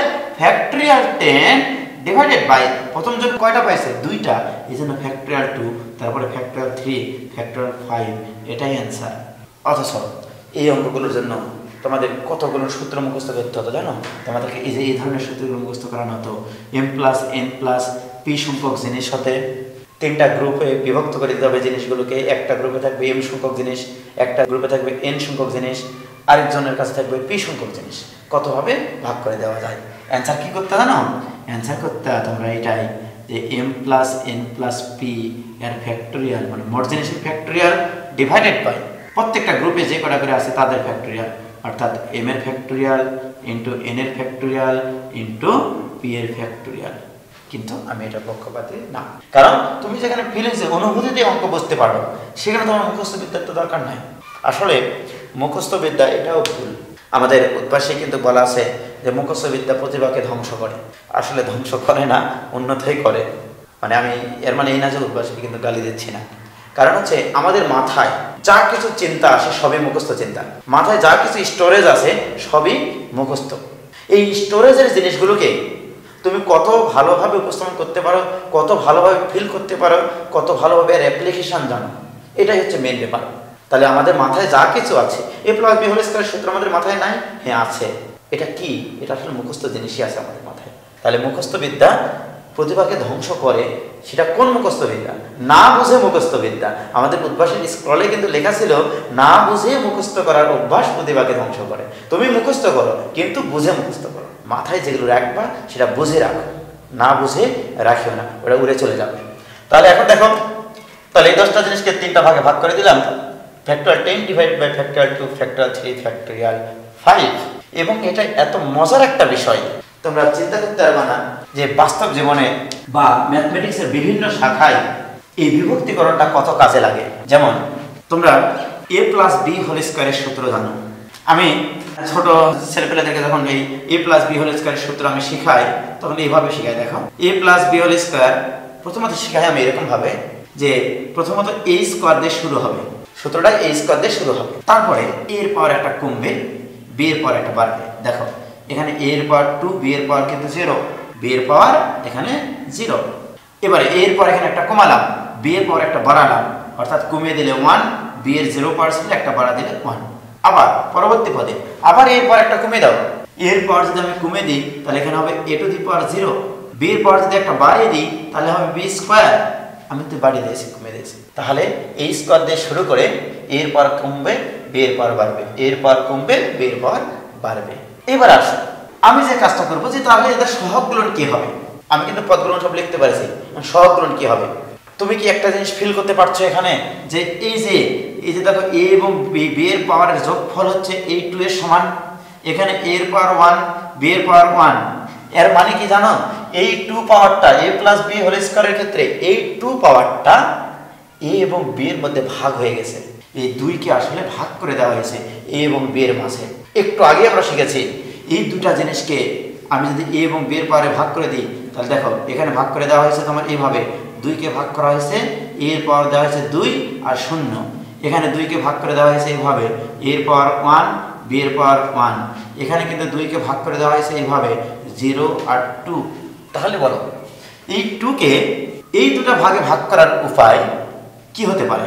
Factorial 2 divided by factorial 2 factorial 0। এখানে কত ভাগ হতে পারে? Factorial 2 by factorial 1 factorial 1। এখানে কিভাবে ভাগ করে দিবে? Factorial 2 by factorial 0 factorial 2। This equal to কিন্তু দেখো 1, ফ্যাক্টরিয়াল 0 মানে 1, এটা কাটা 1। এখানে ভাগ করে দেখো 2 ডিভাইড বাই 1 মানে 2। এখানে ভাগ করে দেখো ফ্যাক্টরিয়াল 2 কাটা যায় 1, আর এখানে 0 ফ্যাক্টর মানে 1, দ্যাট মিন্স 1। অর্থাৎ এতে সহগ হবে 1, 2 আর 1। এইবারে এটাকে সুন্দর করে লেখা, এবার বি টু দি পাওয়ার 0 মানে 1, তাহলে এখানে থাকলে a square plus 2ab plus B square. এই হচ্ছে এ প্লাস বি হোল স্কয়ারের সূত্র। তাহলে চিন্তা করতে পারো যে এ প্লাস বি হোল স্কয়ারের সূত্রের জিনিসগুলো আমরা হচ্ছে এই ছোটকালে স্যাররা মুখস্থ করাইতো। A plus B whole square মানে এ প্লাস বি আর এ প্লাস বি গুণ করে সেটার মান বের করতে হতো। তাহলে A plus B whole cube বের করতে গেলে কি করতাম? এ প্লাস বি হোল তোমার 4 করতে গেলে কি করতে হবে? তাহলে তোমাদের সময়ের পর সময় নষ্ট হয়ে গেছে, কিন্তু আমরা আর সময় নষ্ট করতে চাই না। ওকে, হ্যাঁ, তাহলে কত সুন্দর একটা জিনিস আমরা দেখলাম। এবারে আমরা এ প্লাস বি হোল কিউবের সূত্র দেখি মেলে কিনা। চিন্তা করো এ প্লাস বি হোল কিউবের সূত্রের ক্ষেত্রে আমরা বলেছিলাম যে এখানে পাওয়ার যত হবে আমাদের এর পাওয়ার তত দিয়ে শুরু হবে। এবারে এর পাওয়ার একটা কমবে, বি এর পাওয়ার একটা বাড়বে, এর পাওয়ার একটা কমবে, বি এর পাওয়ার একটা বাড়বে, এর পাওয়ার একটা কমবে, বি এর পাওয়ার একটা বাড়বে। ভেরি গুড, এটা তোমরা সবাই পারবা। এবারে সহগ লিখবো আমি। চিন্তা করে দেখো এখানে বি এর পাওয়ার 1, এখানে কিন্তু এ এর পাওয়ার 1। তাহলে এই 3 পাওয়ার এই এ এবং বি এর মধ্যে ভাগ হয়ে গেছে, আসলে কিছুই না। এই যে দেখো এ কে দিয়েছে 2 টাকা, বি কে দিয়েছে 1 টাকা।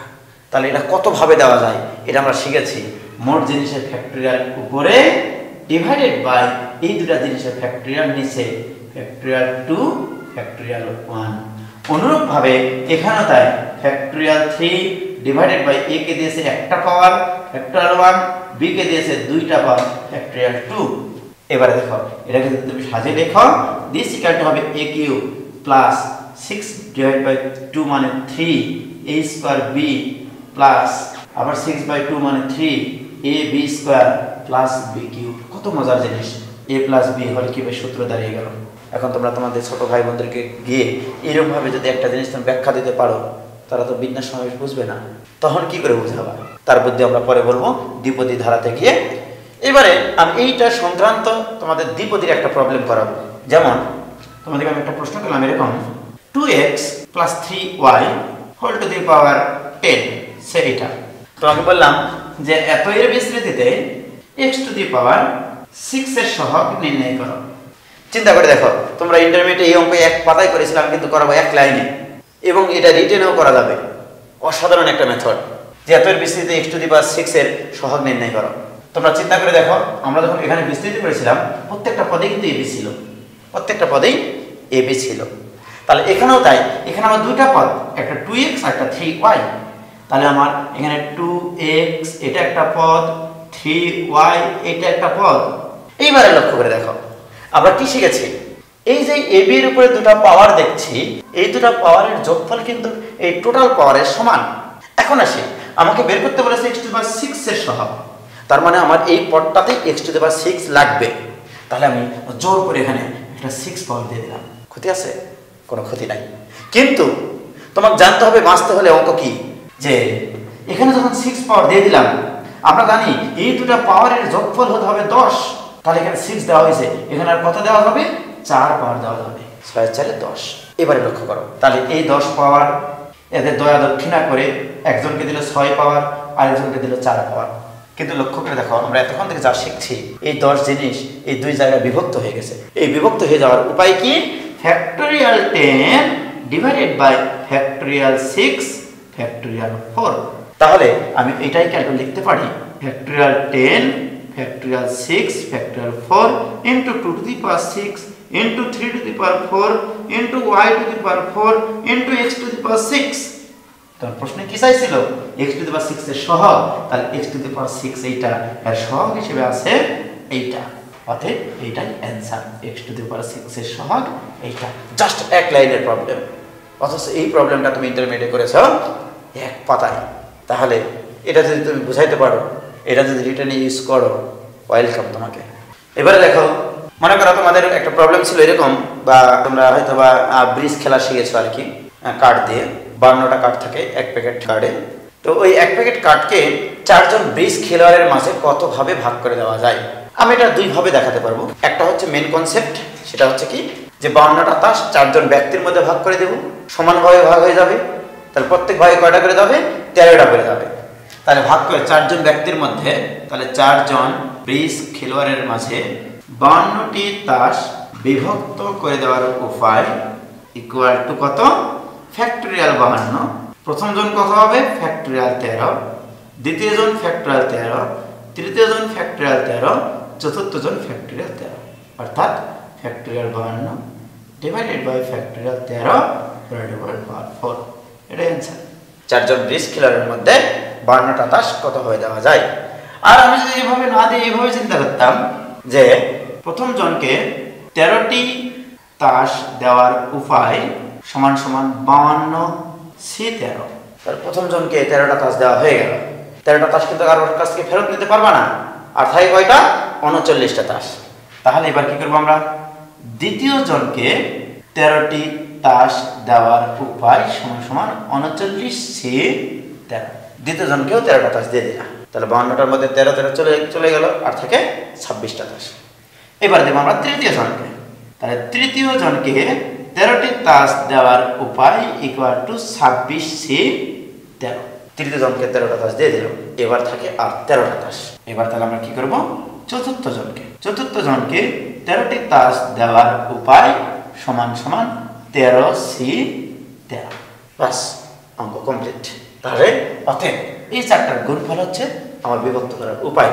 অতএব নির্ণয়ের উপায় সমান সমান 52C13 into 39C13 into 26C13 into 13C13। This equal আমরা সূত্র ফেলতে পারি factorial 52 divide by factorial 13 factorial 39 into factorial 39 divide by factorial 13 factorial 39 minus 13 মানে 26 into factorial 26 divide by factorial 13 into 26 minus 13 মানে 13 into factorial 13 divided by factorial 13 into 13 minus 13 মানে factorial 0। এবার দেখো মজাটা কেমন লাগে। দিস ইকুয়াল এটা কাটে, এটা কাটে, এটা কাটে, থাকলো কি উপরে থাকলো ফ্যাক্টরিয়াল 52, নিচে থাকলো factorial 13 factorial 13 factorial 13 factorial 13 into factorial 0 মানে 1 এবং এটা সমান দেখো this equal to factorial 52 divided by factorial 13 এই পুরোটার উপর পাওয়ার 4। এটাই আনসার। তাহলে দেখো আমরা নির্দিষ্ট সংখ্যক জিনিসকে কয়েকজনের মধ্যে ভাগ করে দিলাম, তার উপায় এই সংক্রান্ত যত প্রবলেম আছে তোমরা করতে পারবা।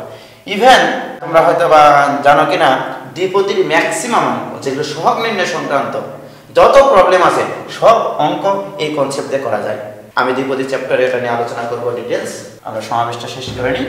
এবারে আরেকটা জিনিস তোমাদেরকে আমি একটু চিন্তা করতে বলবো, সেটা হচ্ছে যে আমি যদি তোমাকে বলি যে 40 জন ব্যক্তি হতে 15 জনের একটি দল গঠন করতে হবে, এটা কত উপায় করা যায়? তোমরা বলবা 40C15। ভেরি গুড, তোমাদের সাথে আমি একমত। 40 জন ব্যক্তি হতে 15 জনের একটি দল কতভাবে গঠন করা যায়? তাহলে তোমরা শিখেছো কি জাস্ট দল গঠন মানে হচ্ছে অ্যান্সার হবে 40C15। ভেরি গুড, এর অ্যান্সার এটাই হবে, এখানে কোনো ভুল নাই। কিন্তু এই জিনিসটাকে আমি অন্য আরেকভাবে একটু ফিল করতে চাই। মনে করো তোমাদের এখানে যে 40 জন বসে আছো, আমি 15 জনের একটা দল গঠন করতে চাই। এখানে দুইটা ঘটনা ঘটতে পারে। ধরে নাও তোমার নাম আশিক, এই আশিক এই দলে থাকতেও পারে নাও পারে, দুইটা ঘটনা। তাহলে আশিক ওই দলে থাকতেও পারে নাও পারে। তাহলে আমি যদি এখানে দুইটা কেস করি, কেস 1 আশিক যদি দলে থাকে, তাহলে চিন্তা করে দেখো আশিক যদি দলে থাকে এটা বলেই নেওয়া হয়েছে, মানে আশিক থাকবেই। তাহলে আশিককে বাছাই করার কোনো প্রয়োজন নাই। তাহলে আশিককে আগেই বলবো বাবা তুমি ওই পাশে যায় দাঁড়াও, তোমাকে এই দলে নিব আমরা। কিন্তু আমাদের দল কয়জনের হতে হবে? 15 জনের। তাহলে আশিককে এখান থেকে বের করে ওখানে চেয়ারে নিয়ে বসিয়ে রাখলাম। এবারে কি করব? বাকি থাকলো আমার 39 জন, দরকার আমার কিন্তু 15 জন। ওইদিকে আশিক কিন্তু দেওয়ানা হয়ে আছে কারো জন্য, মানে ও বসে আছে যে ও দলের ভিতরে ঢুকবে। তাহলে চিন্তা করে দেখো 39 জন থেকে আমার দরকার আর 14 জন। তাহলে সেই 39 জন থেকে তাহলে অবশিষ্ট 39 জন হতে বাছাই করার উপায় সমান সমান 39C14। তাহলে এটা একটা কেস। এবার আমি বললাম যে বাবা আশিক আমরা এই যে 40 জন থেকে 15 জন যেটা বাছাই করছি এদেরকে নিয়ে আমরা পিকনিকে যাবো আর কি। কিন্তু ঘটনা হচ্ছে দুঃখের বিষয়, আশিক সেদিন আর যেতে পারছে না। সে বলল যে না আমি যাব না। তার মানে কি আশিকের দুইটা সম্ভাবনা ওই দলের ক্ষেত্রে কি, আশিক ওই দলে থাকতেও পারে নাও পারে। তাহলে যদি থাকে তাহলে এই কেস, আর যদি না থাকে কেস 2। যদি আশিক না থাকে তাহলে লক্ষ্য করো, তাহলে আশিক যদি না থাকতে চায় ওকে বলবো তুমি বাড়ি চলে যাও, আমার দরকার হচ্ছে 15 জন, বাদ বাকি আছে কতজন? 39 জন। এই 39 জন থেকে 15 জন বাছাই করার উপায় সমান সমান 39C15। আসলে দেখো এই আশিকের থাকা আর না থাকা এই দুটা ঘটনা ছাড়া কি আর কোনো ঘটনা ঘটতে পারে না?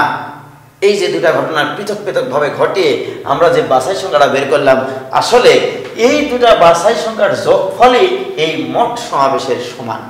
তার মানে অতএব আমরা লিখতে পারি 39C15 plus 39C14 this equal two 40C15। তোমরা জানো কিনা এটা অসাধারণ একটা জিনিস, মানে স্বরযুক্ত সাধারণ। এটা ক্যালকুলেটরে চাপিয়ে দেখো, এটা সমান হবে।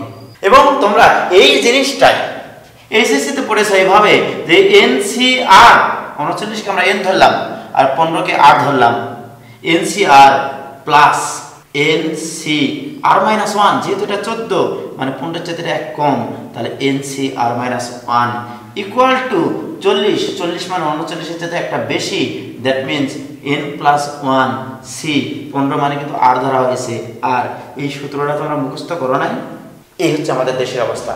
এই সূত্র স্যাররা কিন্তু অনেকভাবে প্রমাণ করাইছে, অনেক ক্যালকুলেশন করে এগুলো সূত্র ফেলে, কিন্তু আসলে সূত্রটা সম্পর্কে তোমাদের কতটুকু জানা ছিল যে এই সূত্রটা আসলে কি মিন করে, এর ফিলিংসটা কি, এই সূত্রের অনুভূতিটা কি হতে পারে। আমার চেষ্টা হচ্ছে তোমাদের ভিতরে এই অনুভূতি, ফিলিংস তৈরি করা, অঙ্ক নিয়ে ফিলিংস করা, কোনো ছেলে মেয়ে নিয়ে ফিলিংস করা না। তাহলে আমি চাই যে তোমরা অঙ্ক নিয়ে ফিলিংস করো, অঙ্ককে ভালোবাসো, গোটা পৃথিবী তোমাকে ভালোবাসবে।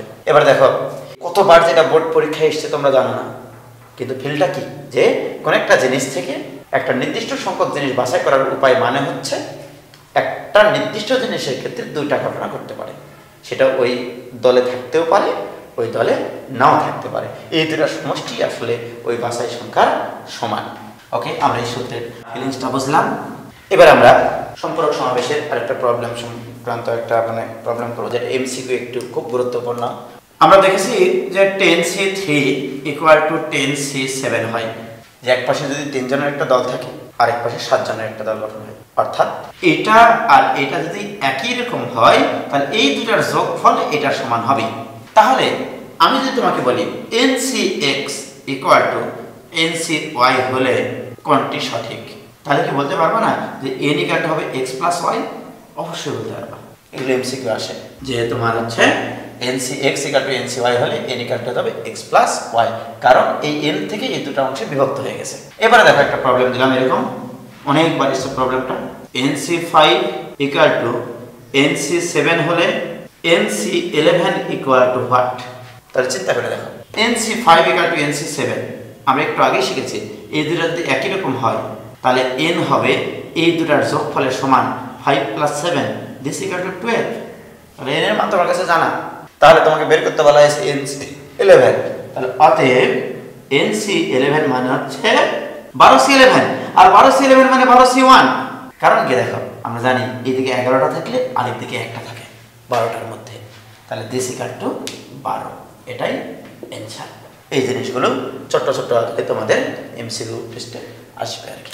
এবার আমরা নতুন নতুন টপিকে যাব, সেটা হচ্ছে আমরা বিভিন্ন প্রকারের জ্যামিতিক শেপ তৈরি করব এবং সেখান থেকে কয়টা কর্ণ অঙ্কন করা যায়, কয়টা ত্রিভুজ অঙ্কন করা যায়, এরকম একটা প্রবলেম নিলাম যে এই হচ্ছে মনে করো একটা সুষম ষড়ভুজ। আমার প্রশ্ন হচ্ছে এই সুষম ষড়ভুজের শীর্ষবিন্দুগুলো সংযোগ করে কয়টি ত্রিভুজ অঙ্কন করা যায়।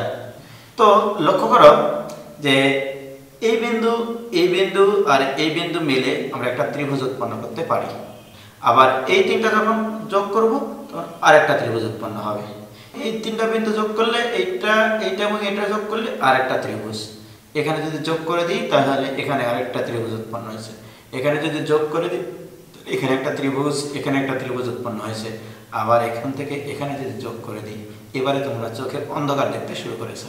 এখন আমার প্রশ্ন, এই ষড়ভুজের মাঝে এই শীর্ষবিন্দুগুলো সংযোগ করে মোট কয়টি ত্রিভুজ অঙ্কন করা হয়েছে?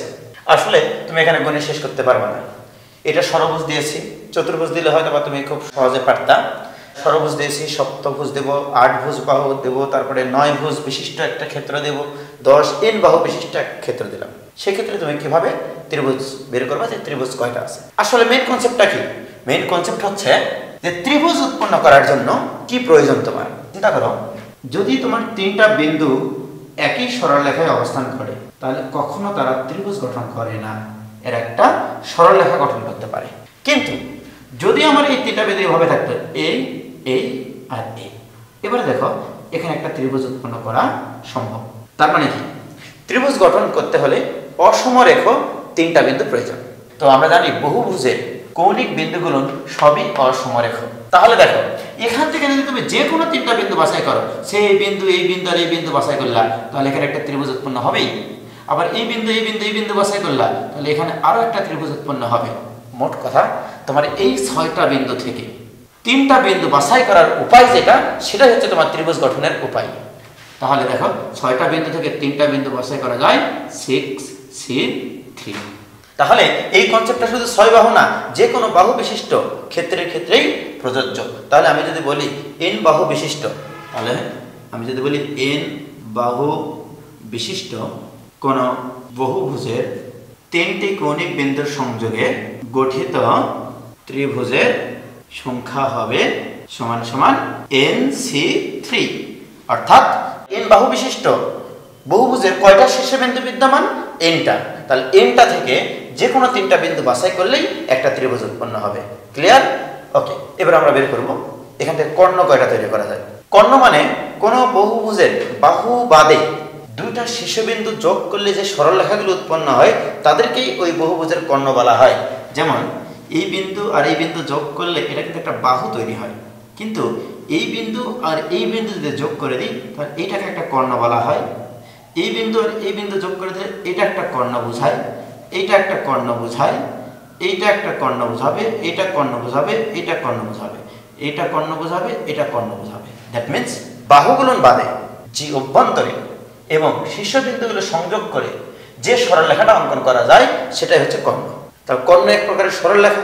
সরলরেখা উৎপন্ন করার জন্য বহুভুজের যে কোনো 2টা শীর্ষবিন্দু বাছাই যদি করি আমরা, তাহলে একটা করে বাহু তৈরি হবে, আমার একটা করে সরলরেখা তৈরি হবে। তাহলে এই 6টা বিন্দু হতে যে কোনো 2টা বিন্দু বাছাই করা যায় 6c2 ভাবে। দ্যাট মিন্স 6c2 মানে 15। তার মানে 15টা কর্ণ অঙ্কন করা যায়, কিন্তু ঘটনা সঠিক না, কারণ যে কোনো 2টা বিন্দু বাছাই করেছি আমরা এর ভিতরে, কিন্তু এই বাছাইয়ের মধ্যে এই বিন্দু আর এই বিন্দু বাছাই হয়েছে না? অবশ্যই হয়েছে, কিন্তু এটা কি কর্ণ? এটা হচ্ছে বাহু নির্দেশ করে। আবার এটা কি কর্ণ?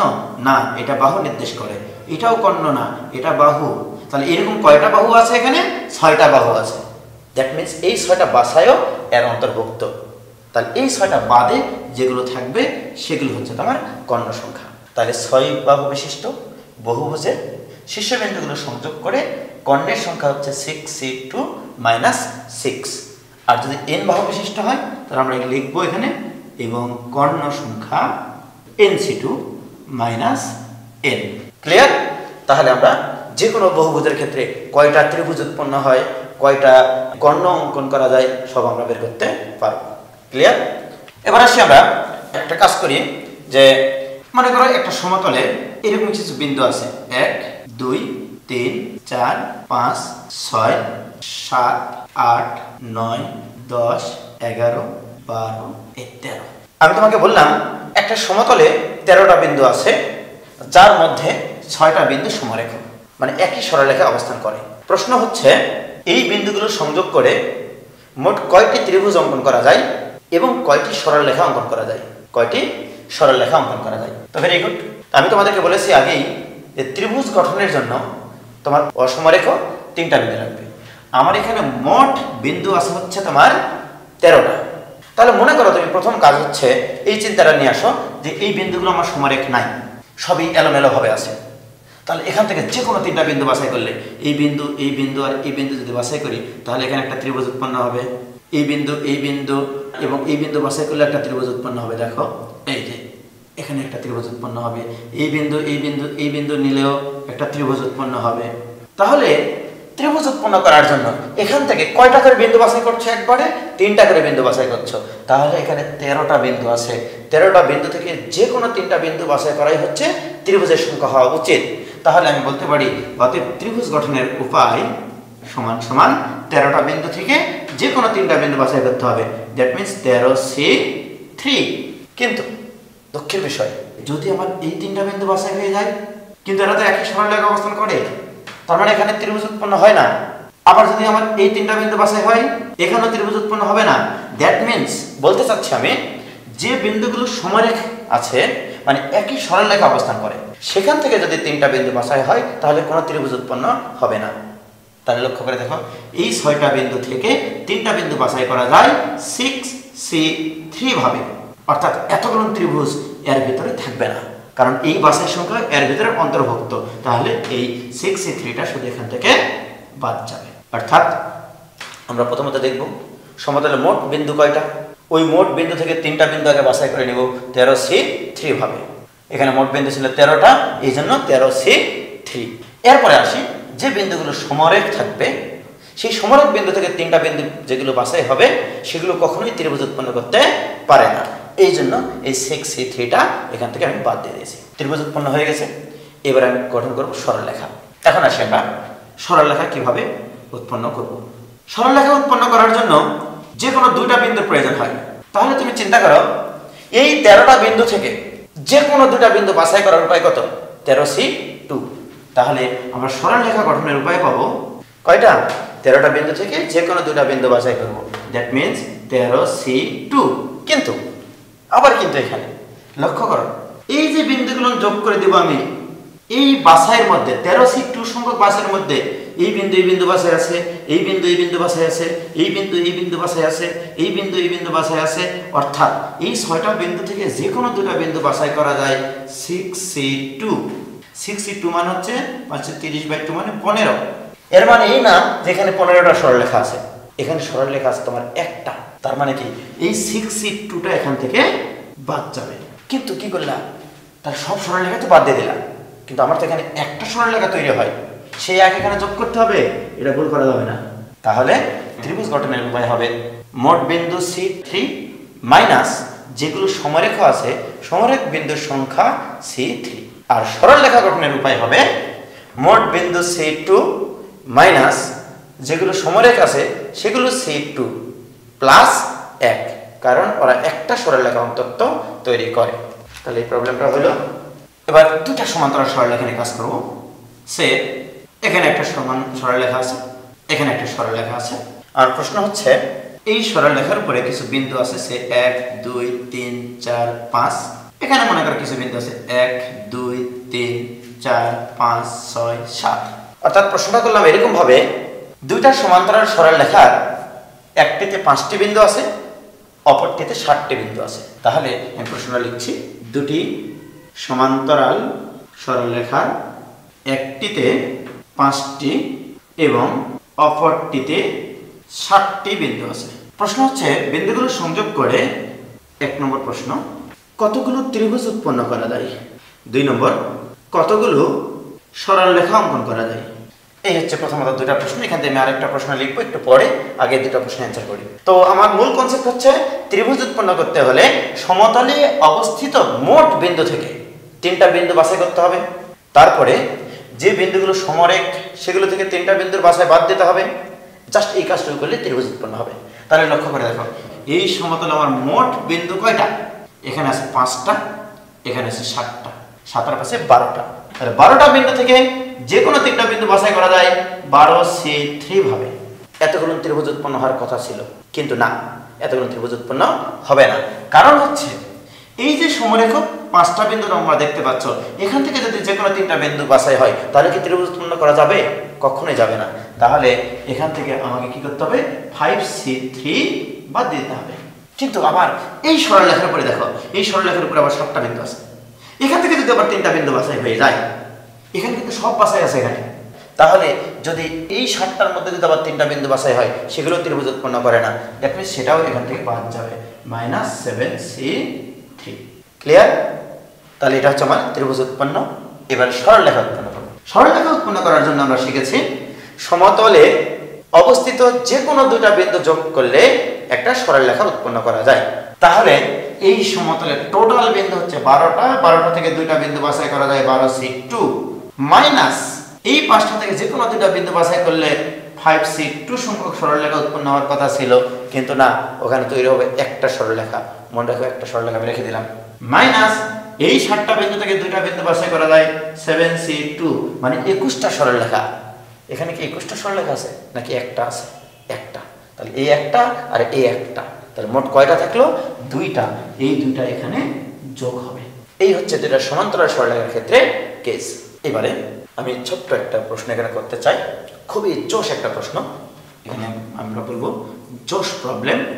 প্রবলেমটা হচ্ছে এই এখানে 5টা বিন্দু আছে, এখানে হচ্ছে তোমার 7টা বিন্দু আছে। এই বিন্দুগুলোর সংযোগে যে সরলরেখাগুলো অঙ্কন করা যায়, এরকম হাজার হাজার সরলরেখা তোমরা মনে করে উৎপন্ন করছো। আমার প্রশ্ন হচ্ছে এই যে সরলরেখাগুলো উৎপন্ন করার পরে এর অভ্যন্তরে কতগুলো ছেদ বিন্দু আছে? এই যে এই ছেদ বিন্দুগুলো কয়টা? সারাদিন ধরে তো তুমি আর গুনবা না যে কয়টা ছেদবিন্দু আছে, তাহলে এখানে কনসেপ্টটা কি কাজে লাগতে হবে, ফিলিংসটা কি কাজ করবে আমার এখানে। লক্ষ্য করো, যখনই আমরা একটা ছেদবিন্দু পাই তখন মোটামুটি ধরনের একটা গুণ চিহ্ন তৈরি করতে হয়। অর্থাৎ এই চিত্রের মধ্যে যতগুলো গুণ চিহ্ন আছে ততগুলো ছেদবিন্দু আছে। দেখো এই ছেদবিন্দুর ক্ষেত্রে এখানে একটা গুণ চিহ্ন তৈরি হয়েছে, এই ছেদবিন্দুর ক্ষেত্রে এখানে একটা গুণ চিহ্ন তৈরি হয়েছে। তার মানে এর অভ্যন্তরে যতগুলো গুণ চিহ্ন তৈরি হয়েছে ততগুলো ছেদবিন্দু আছে। তাহলে গুণ চিহ্ন তৈরি করতে হলে কি করতে হবে সেটা হচ্ছে তোমার উপায়।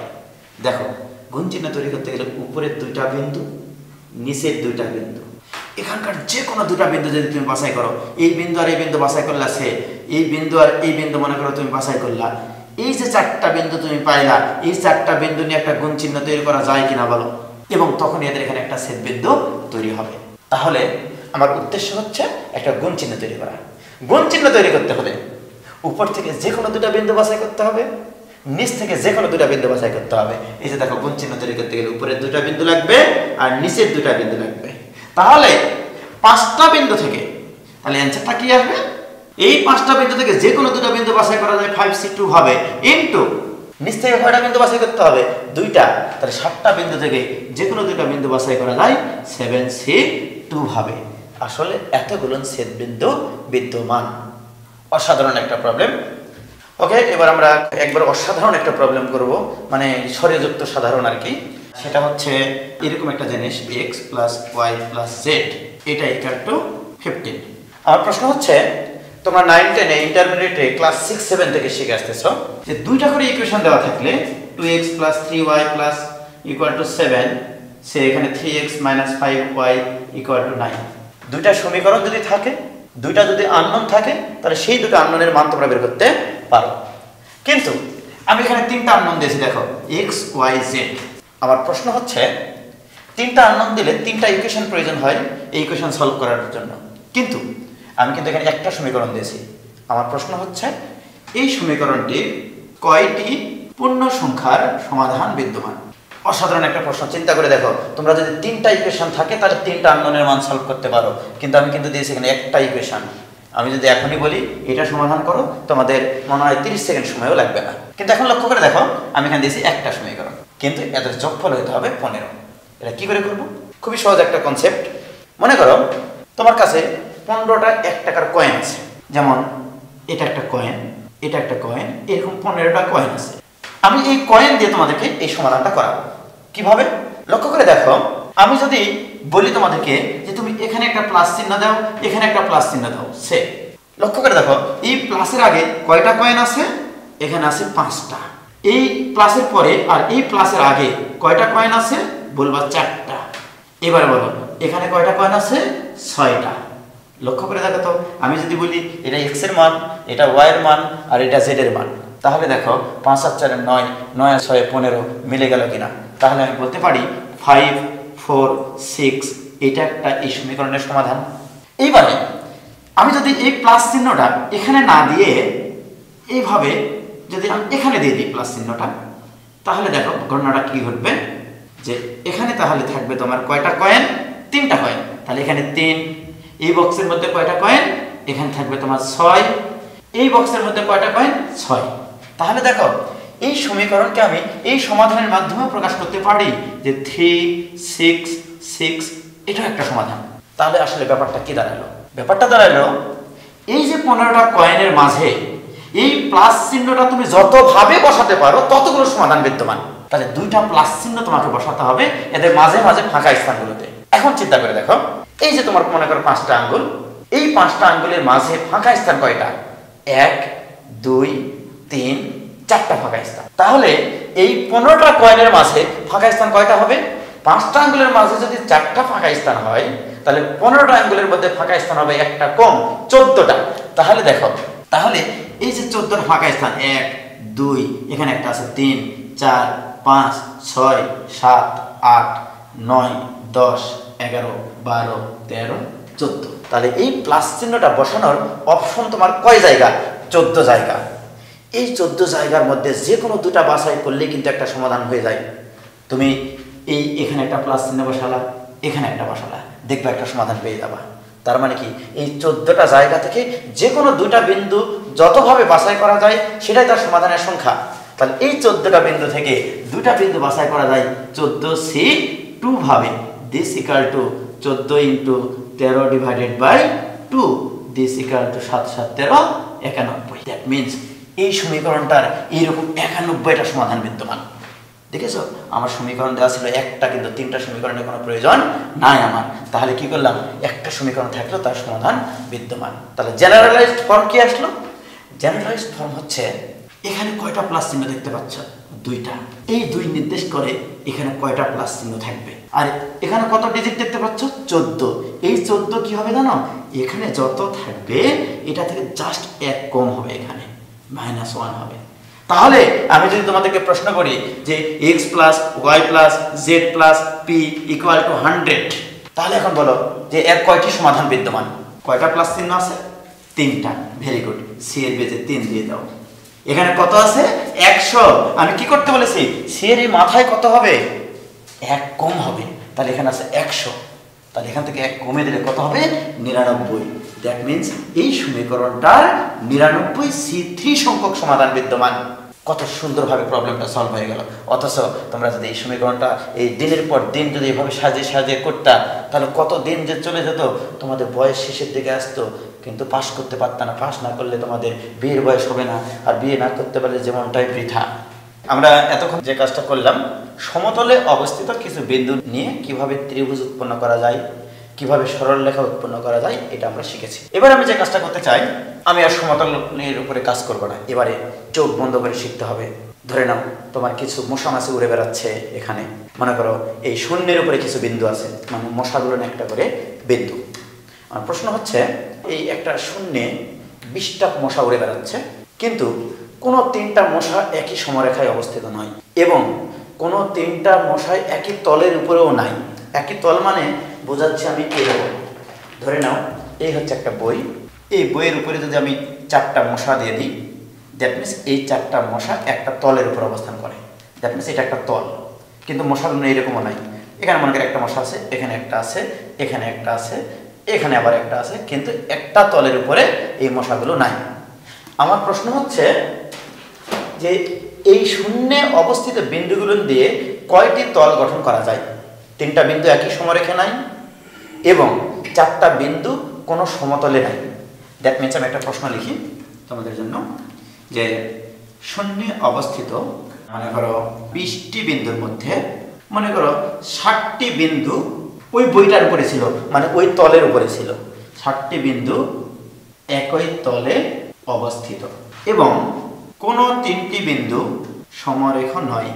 প্রশ্ন হচ্ছে বিন্দুগুলোর সাহায্যে কয়টি তল গঠন করা যায়? এখন আসি, তল গঠন করতে গেলে কি করতে হয়। চিন্তা করো, এখানে একটা বিন্দু আছে, এখানে একটা বিন্দু আছে, আমার এই হাতে একটা বিন্দু, এই হাতে একটা বিন্দু। এই 2টা বিন্দু দিয়ে কখনো তল গঠন করা সম্ভব না, কারণ এই 2টা বিন্দু যোগ করে দিলে এখানে একটা সরল রেখা তৈরি হবে, এখানে একটা লাঠি তৈরি করা হবে। তাহলে এখানে একটা বিন্দু, এখানে একটা বিন্দু, এখানে কোনো তল গঠন করা সম্ভব না। কিন্তু আরেকটা জিনিস লক্ষ্য করো, যে এখানে একটা বিন্দু, এখানে একটা বিন্দু, আর এখানে একটা বিন্দু আছে। এখন এই 3টা বিন্দুর উপরে যদি আমি একটা এই মনে করো যে একটা ইস্পাতের পাত রাখি এখানে, বা যে কোনো একটা প্লেন শিট রাখি, তাহলে কিন্তু একটা তল গঠন করা সম্ভব। 1 2 এই 3টা বিন্দু, এই 3টা বিন্দুর উপরে কিন্তু একটা তল তৈরি করা সম্ভব। তাহলে তল তৈরির জন্য কয়টা বিন্দু প্রয়োজন? 3টা বিন্দু প্রয়োজন। আমার মোট বিন্দু আছে কয়টা? 20টা। এই 20টা বিন্দু থেকে যে কোনো 3টা বিন্দু বাছাই করলেই একটা তল গঠন হবে, কারণ 20টা মশা তো ঘুরে বেড়াচ্ছে অনেকভাবে। তাহলে যে কোনো 3টা বিন্দু, ওখানকার একটা বিন্দু, এখানকার একটা বিন্দু, এখানকার একটা বিন্দু, এই 3টা বিন্দু যোগ করে যদি এখানে একটা আমি পাত রাখি, তাহলে এখানে একটা তল গঠন হয়ে যাবে। মনে রাখবা, শূন্যে অবস্থিত যে কোনো জিনিস করতে গেলে চোখ বন্ধ করে করতে হয়, ফিল করতে হয় এইভাবে, যেখানে একটা বিন্দু, এখানে একটা বিন্দু, এখানে একটা বিন্দু, তাহলে এগুলো যোগ করে একটা তল গঠন করা সম্ভব। তাহলে এই 20টা বিন্দু থেকে যে কোনো 3টা বিন্দু বাছাই করার উপায় 20C3। কিন্তু এখানে একটা ঘটনা এবং দুর্ঘটনা সমান নয়, একটা মর্মান্তিক ঘটনা সৃষ্টি হয়ে গেছে। সেটা কি জানো? এই যে তোমাদের বলা ছিল 7টা বিন্দু একই তলে অবস্থান করে এই 20টার মধ্যে। এই যে দেখো, এখানে এই তলটার উপরে যে 7টা বিন্দু ছিল, এই 7টা বিন্দু থেকেও কিন্তু 3টা বিন্দু বাছাই হয়েছে, কারণ আমি টোটাল 20টা বিন্দু থেকে 3টা বিন্দু বাছাই করেছি। তাহলে এই 7টা থেকেও কিন্তু 3টা বিন্দু আমার বাছাই হয়েছে। তাহলে লক্ষ্য করে দেখো, এই 7টা থেকে 3টা বিন্দু বাছাই করা যায় 7C3 সংখ্যক ভাবে। আর 7C3 মানে কি জানো? 7 × 6 × 5 ডিভাইড বাই ফ্যাক্টোরিয়াল 3। আর ফ্যাক্টোরিয়াল 3 মানে হচ্ছে 6, 6 6 কাটে, দ্যাট মিনস 35। তাহলে আমাদের কনসেপ্ট অনুসারে হওয়া উচিত ছিল এখানে 35টা তল, কিন্তু আসলে বইতে একটা তল রে ভাই, বই একটা তল কিনা। তাহলে এখানে 7টা বিন্দু থাকলে এখানে কখনো 35টা তল তৈরি করা সম্ভব না, এখানে কেবলমাত্র একটা তল গঠন করা সম্ভব। তার মানে এই 35টা তল এখানে গঠন হয় না, হয় কয়টা? একটা। তাহলে কি করতে হবে? এই 20C3 সংখ্যক তল থেকে এই 7C3 সংখ্যক তল বাদ দিয়ে দিতে হবে। কিন্তু সবগুলো যদি বাদ দিয়ে দাও, একটা কথা চিন্তা করো, এই যে 7টা বিন্দু ছিল এরা তো একটা তলের উপর অন্তত ছিল নাকি? তো এই একটা তল কই গেল? এই একটা তল যদি তুমি এখানে না যোগ করো তাহলে তুমি ফল পাবে না, আর ফল না পেলে চান্স পাওয়া যাবে না। আমরা চাচ্ছি যে চান্স পাওয়ার জন্য কত সহজে আমাদের পড়ালেখাকে গুছিয়ে নেওয়া যায়। তাহলে চিন্তা করে দেখো এখানে যে 20টা বিন্দু থেকে যে কোনো 3টা বিন্দু আগে বাছাই করেছি কোনো চিন্তা ভাবনা ছাড়াই, যে মনে করেছি আমরা 20টা বিন্দু অসমরেখ কোনো তলের উপরে নাই। ওই 20টা বিন্দু থেকে 3টা বিন্দু বাছাই করেছি, মানে 20C3, অর্থাৎ এতগুলো তল হওয়ার কথা ছিল, কিন্তু কথা দিয়ে কথা রাখেনি। কি কথা রাখেনি? এই তলের উপরে 7টা বিন্দু ছিল। এই 7টা বিন্দু থেকে 3টা বিন্দু বাছাই হচ্ছে 35টা, কিন্তু এখানে 35টা তল গঠন হয় না, এই জন্য বাদ দিয়ে দিয়েছি। কিন্তু অন্তত একটা তলের উপরে তো আছে, সেই একটা তল এখানে যোগ হয়ে গেছে, দ্যাট মিনস এটাই আমাদের অ্যান্সার।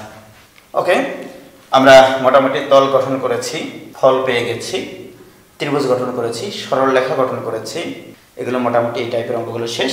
এবারে আমি একটা প্রবলেম করব, তোমাদের এই প্রবলেমটা জানা প্রবলেম অবশ্য, সেটা একটু আলোচনা করছি। 9 জনের একটি দল 2টি যানবাহনে ভ্রমণ করবে। মনে করো আমরা জিয়া পার্কে ঘুরতে যাব, 2টা যানবাহন।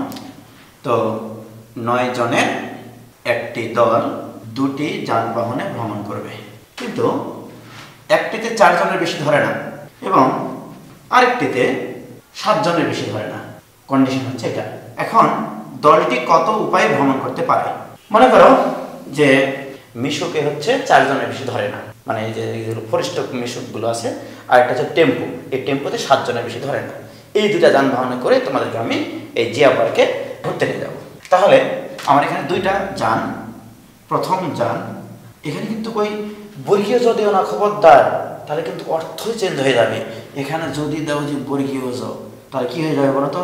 প্রথম যান, যে যানটা তোমরা ওই যে বিভিন্ন সময় যে মেসেজে লেখো, তারপরে হচ্ছে আবার মোবাইলে যখন কথা বলো তখন মানে অন্তরঙ্গ মুহূর্তে তোমরা হেভি আবেগী ভাষায় যান বলো, ওই যান না, এটা হচ্ছে ওই যে মানে ভ্রমণ করার যান আর কি। প্রথম যানের ধারণ ক্ষমতা হচ্ছে সর্বোচ্চ 4 জন।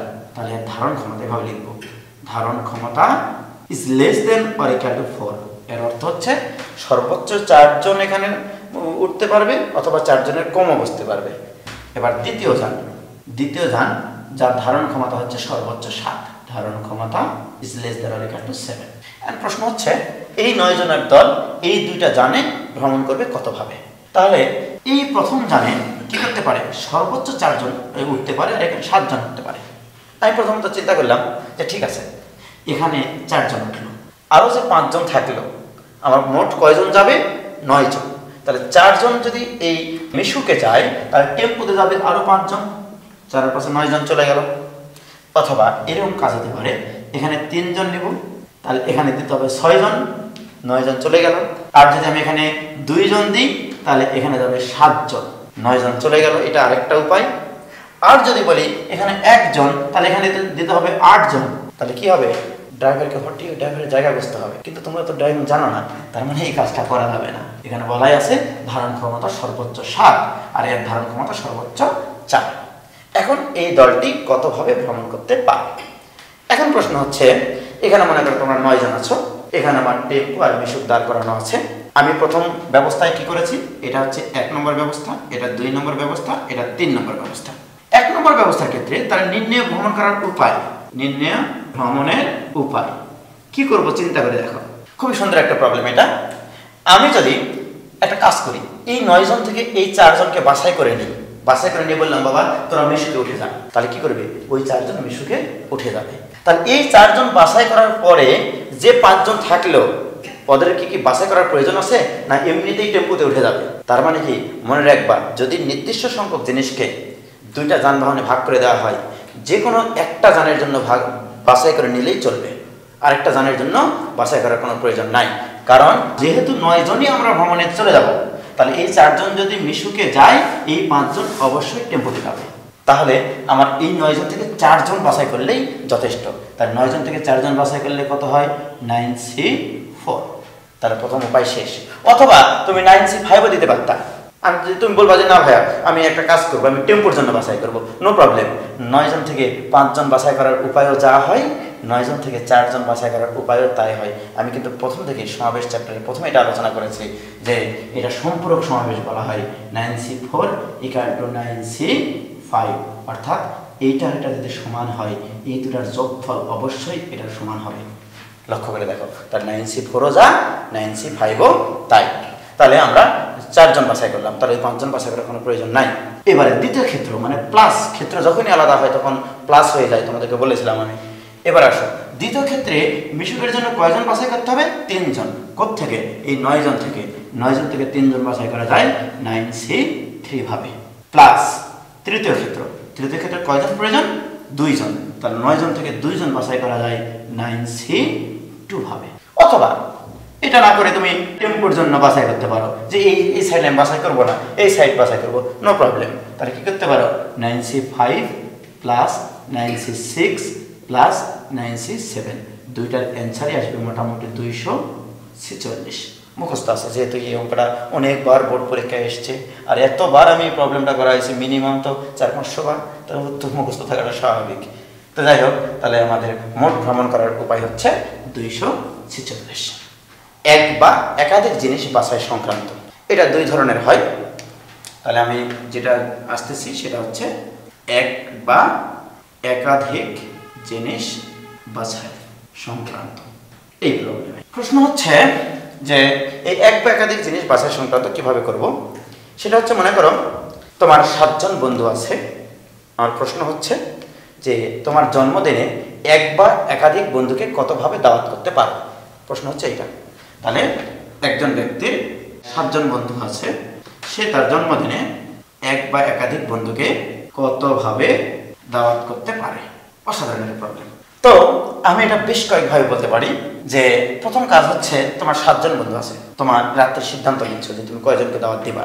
তো তুমি প্রথম চিন্তা করছো যে আমি একজনকে দাওয়াত দেবো 7 জনের মধ্যে, যে কোনো একজনকে, কিন্তু কাকে সেটা নির্দিষ্ট করা নাই। তাহলে তোমার প্রথম চিন্তাটাকে মাথায় নিয়ে আসো।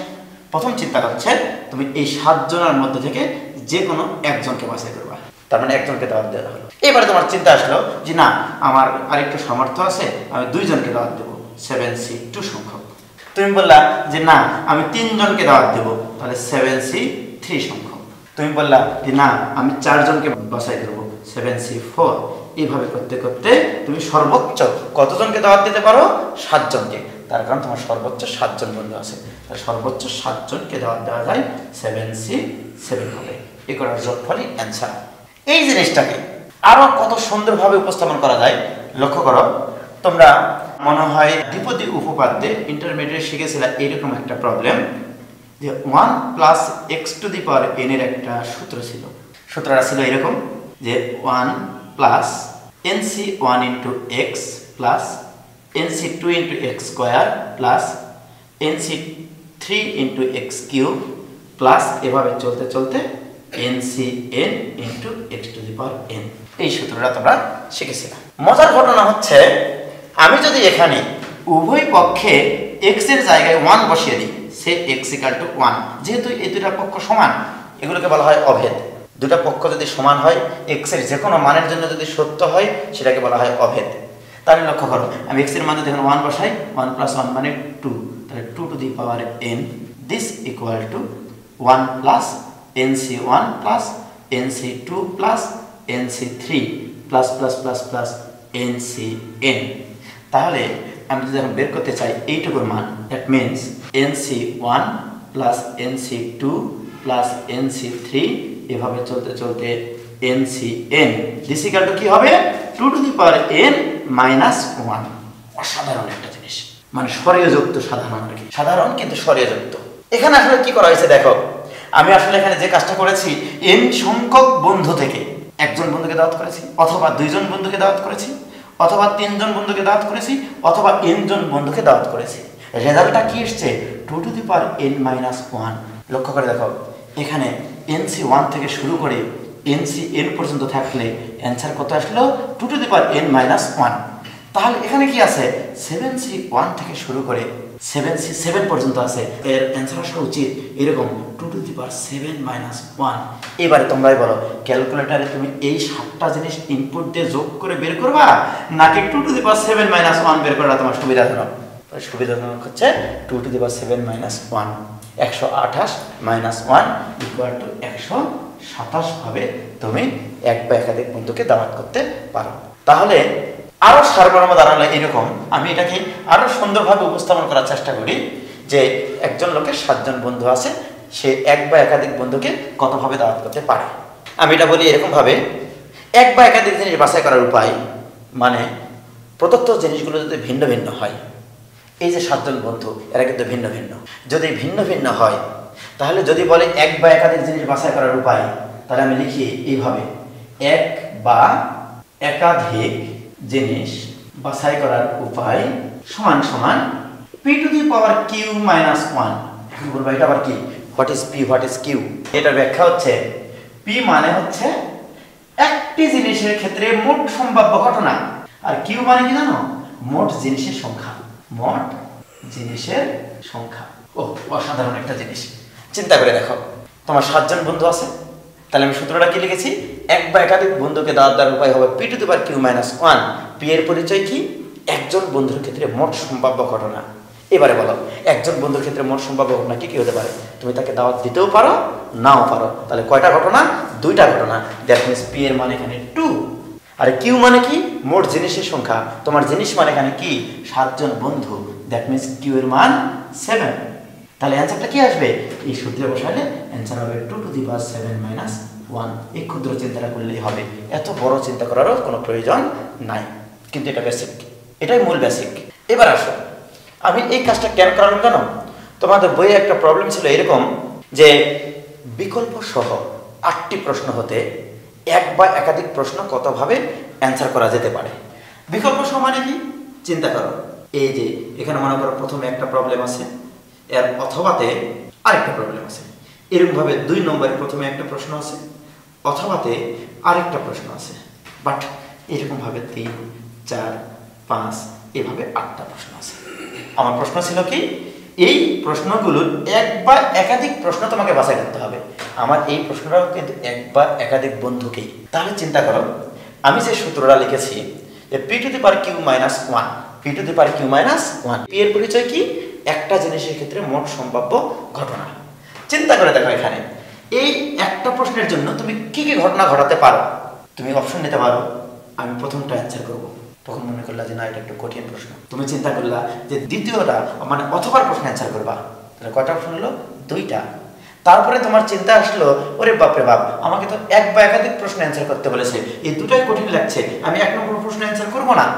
তার মানে কি 1 নম্বর প্রশ্নের জন্য টোটাল কেস কয়টা, সম্ভাব্য ঘটনা কয়টা, এইটার অ্যান্সার করা অথবা এটা অ্যান্সার করা, অথবা আমি 1 নম্বর প্রশ্ন অ্যান্সার করব না। তাহলে টোটাল কয়টা ঘটনা, 3টা ঘটনা। তাহলে একটা বস্তুর জন্য মোট সম্ভাব্য ঘটনা হচ্ছে 3টা। এখানে এরকম কয়টা ঘটনা আছে, 8টা ঘটনা। তাহলে 3 টু দি পাওয়ার 8, কিন্তু শেষে কি করতে হবে, 1 বিয়োগ করতে হবে। এই 1 কেন বিয়োগ করতে হয় জানো, এই যে তুমি যদি প্রত্যেকটা প্রশ্নের ক্ষেত্রে বলো আমি এটা অ্যান্সার করব না, এটা অ্যান্সার করব না, এটা অ্যান্সার করব না, এটা অ্যান্সার করব না, তার মানে 8টা প্রশ্ন অ্যান্সার করবা না। কিন্তু তোমার প্রশ্নে কি বলা হয়েছিল, এক বা একাধিক প্রশ্ন তোমাকে অ্যান্সার করতেই হবে। তাহলে একটা ক্ষেত্র আছে যেখানে তুমি বলবা যে না না না না না না, মানে অনেকগুলো না না তোমার মনে করো, তার মানে কি কোনো প্রশ্ন অ্যান্সার করা হলো না, ওই ক্ষেত্রটাও কিন্তু এর ভিতরে আছে, এই জন্য এই 1টা বের হলো, রাইট? তাহলে আমাদের মূল কনসেপ্টটা হচ্ছে এইটা, এইটা সংক্ষিপ্ত রূপ হচ্ছে ওইটা। তাহলে এমসিকিউ তুমি ওইটা ব্যবহার করতে পারবা, রিটেনে আসলে এটা ইউজ করতে পারবা। এই জিনিসটাকে আরেকটু অনুভব করানোর জন্য, ফিল করানোর জন্য, ফিল মানে অন্তর থেকে ফিল করানোর জন্য এই জিনিসটাকে আমি আরেকভাবে একটু ব্যাখ্যা করতে চাই যে কেন 1 বিয়োগ হচ্ছে। ফিজিক্যালি এটা আমি ফিজিক্যালি মানে শারীরিকভাবে না, আবার তোমরা ফিজিক্যালির অনেক মিনিং জানো, তো যাই হোক ফিজিক্যালি আমি এটা একটু দেখাতে চাই যে কীভাবে আসলে এটা কাজ করে। আমি 7 জন বন্ধু নেব না, নেব 3 জন বন্ধু। মনে করো তোমার আবুল, বাবুল আর কাবুল নামে 3 জন বন্ধু আছে। তো এই আবুল, বাবুল, কাবুল এই 3 জন বন্ধু থেকে একবার একাধিক বন্ধুকে তুমি কতভাবে দাওয়াত করতে পারো। আমি এখানে এরকম একটা ঘোড়া রান্না আঁকাই, এখানে ঘোড়া রান্না আঁকাই, এখানে ঘোড়া রান্না আঁকাই। এখন প্রশ্ন হচ্ছে, আমি যদি তোমাকে বোঝাই যে এর ক্ষেত্রে তুমি কি করতে পারো, একে দাওয়াত দিতে পারো ইয়েস অর নট, দুটা ঘটনা। বি এর ক্ষেত্রে কি ঘটনা ঘটাতে পারো, একে দাওয়াত দিতে পারো নাও দিতে পারো। সি এর ক্ষেত্রে কি ঘটনা ঘটাতে পারো, একে দাওয়াত দিতে পারো নাও দিতে পারো, নট। আমার এখন প্রশ্ন, এই 2 জন মিলিত ফলাফল কি ঘটনা ঘটাতে পারো? চিন্তা করে দেখো এবার। তুমি চিন্তা করবে এইভাবে যে তুমি আবুল আর বাবুলকে নিয়ে চিন্তা করছো, তখন রাত্রিবেলাতে তুমি ঘুমের চিন্তা করছো এরকম ভাবে, ঘুম না ঘুমের ঘরে আর কি, যে আমি আবুলকেও দাওয়াত দেব বাবুলকেও দেব, that means Y Y, that means আবুলকেও দাওয়াত দিলাম বাবুলকেও দাওয়াত দিলাম। তোমার চিন্তাটা এরকম হতে পারে যে আবুলকে দাওয়াত দিব কিন্তু বাবুলকে দিব না, দ্যাট মিনস ওয়াই এন। এবারে তুমি চিন্তা করলা যে না আবুল আমার সাথে খারাপ ব্যবহার করেছিল, আবুলকে দাওয়াত দিব না কিন্তু বাবুলকে দিব, তার মানে এখানে এন ওয়াই।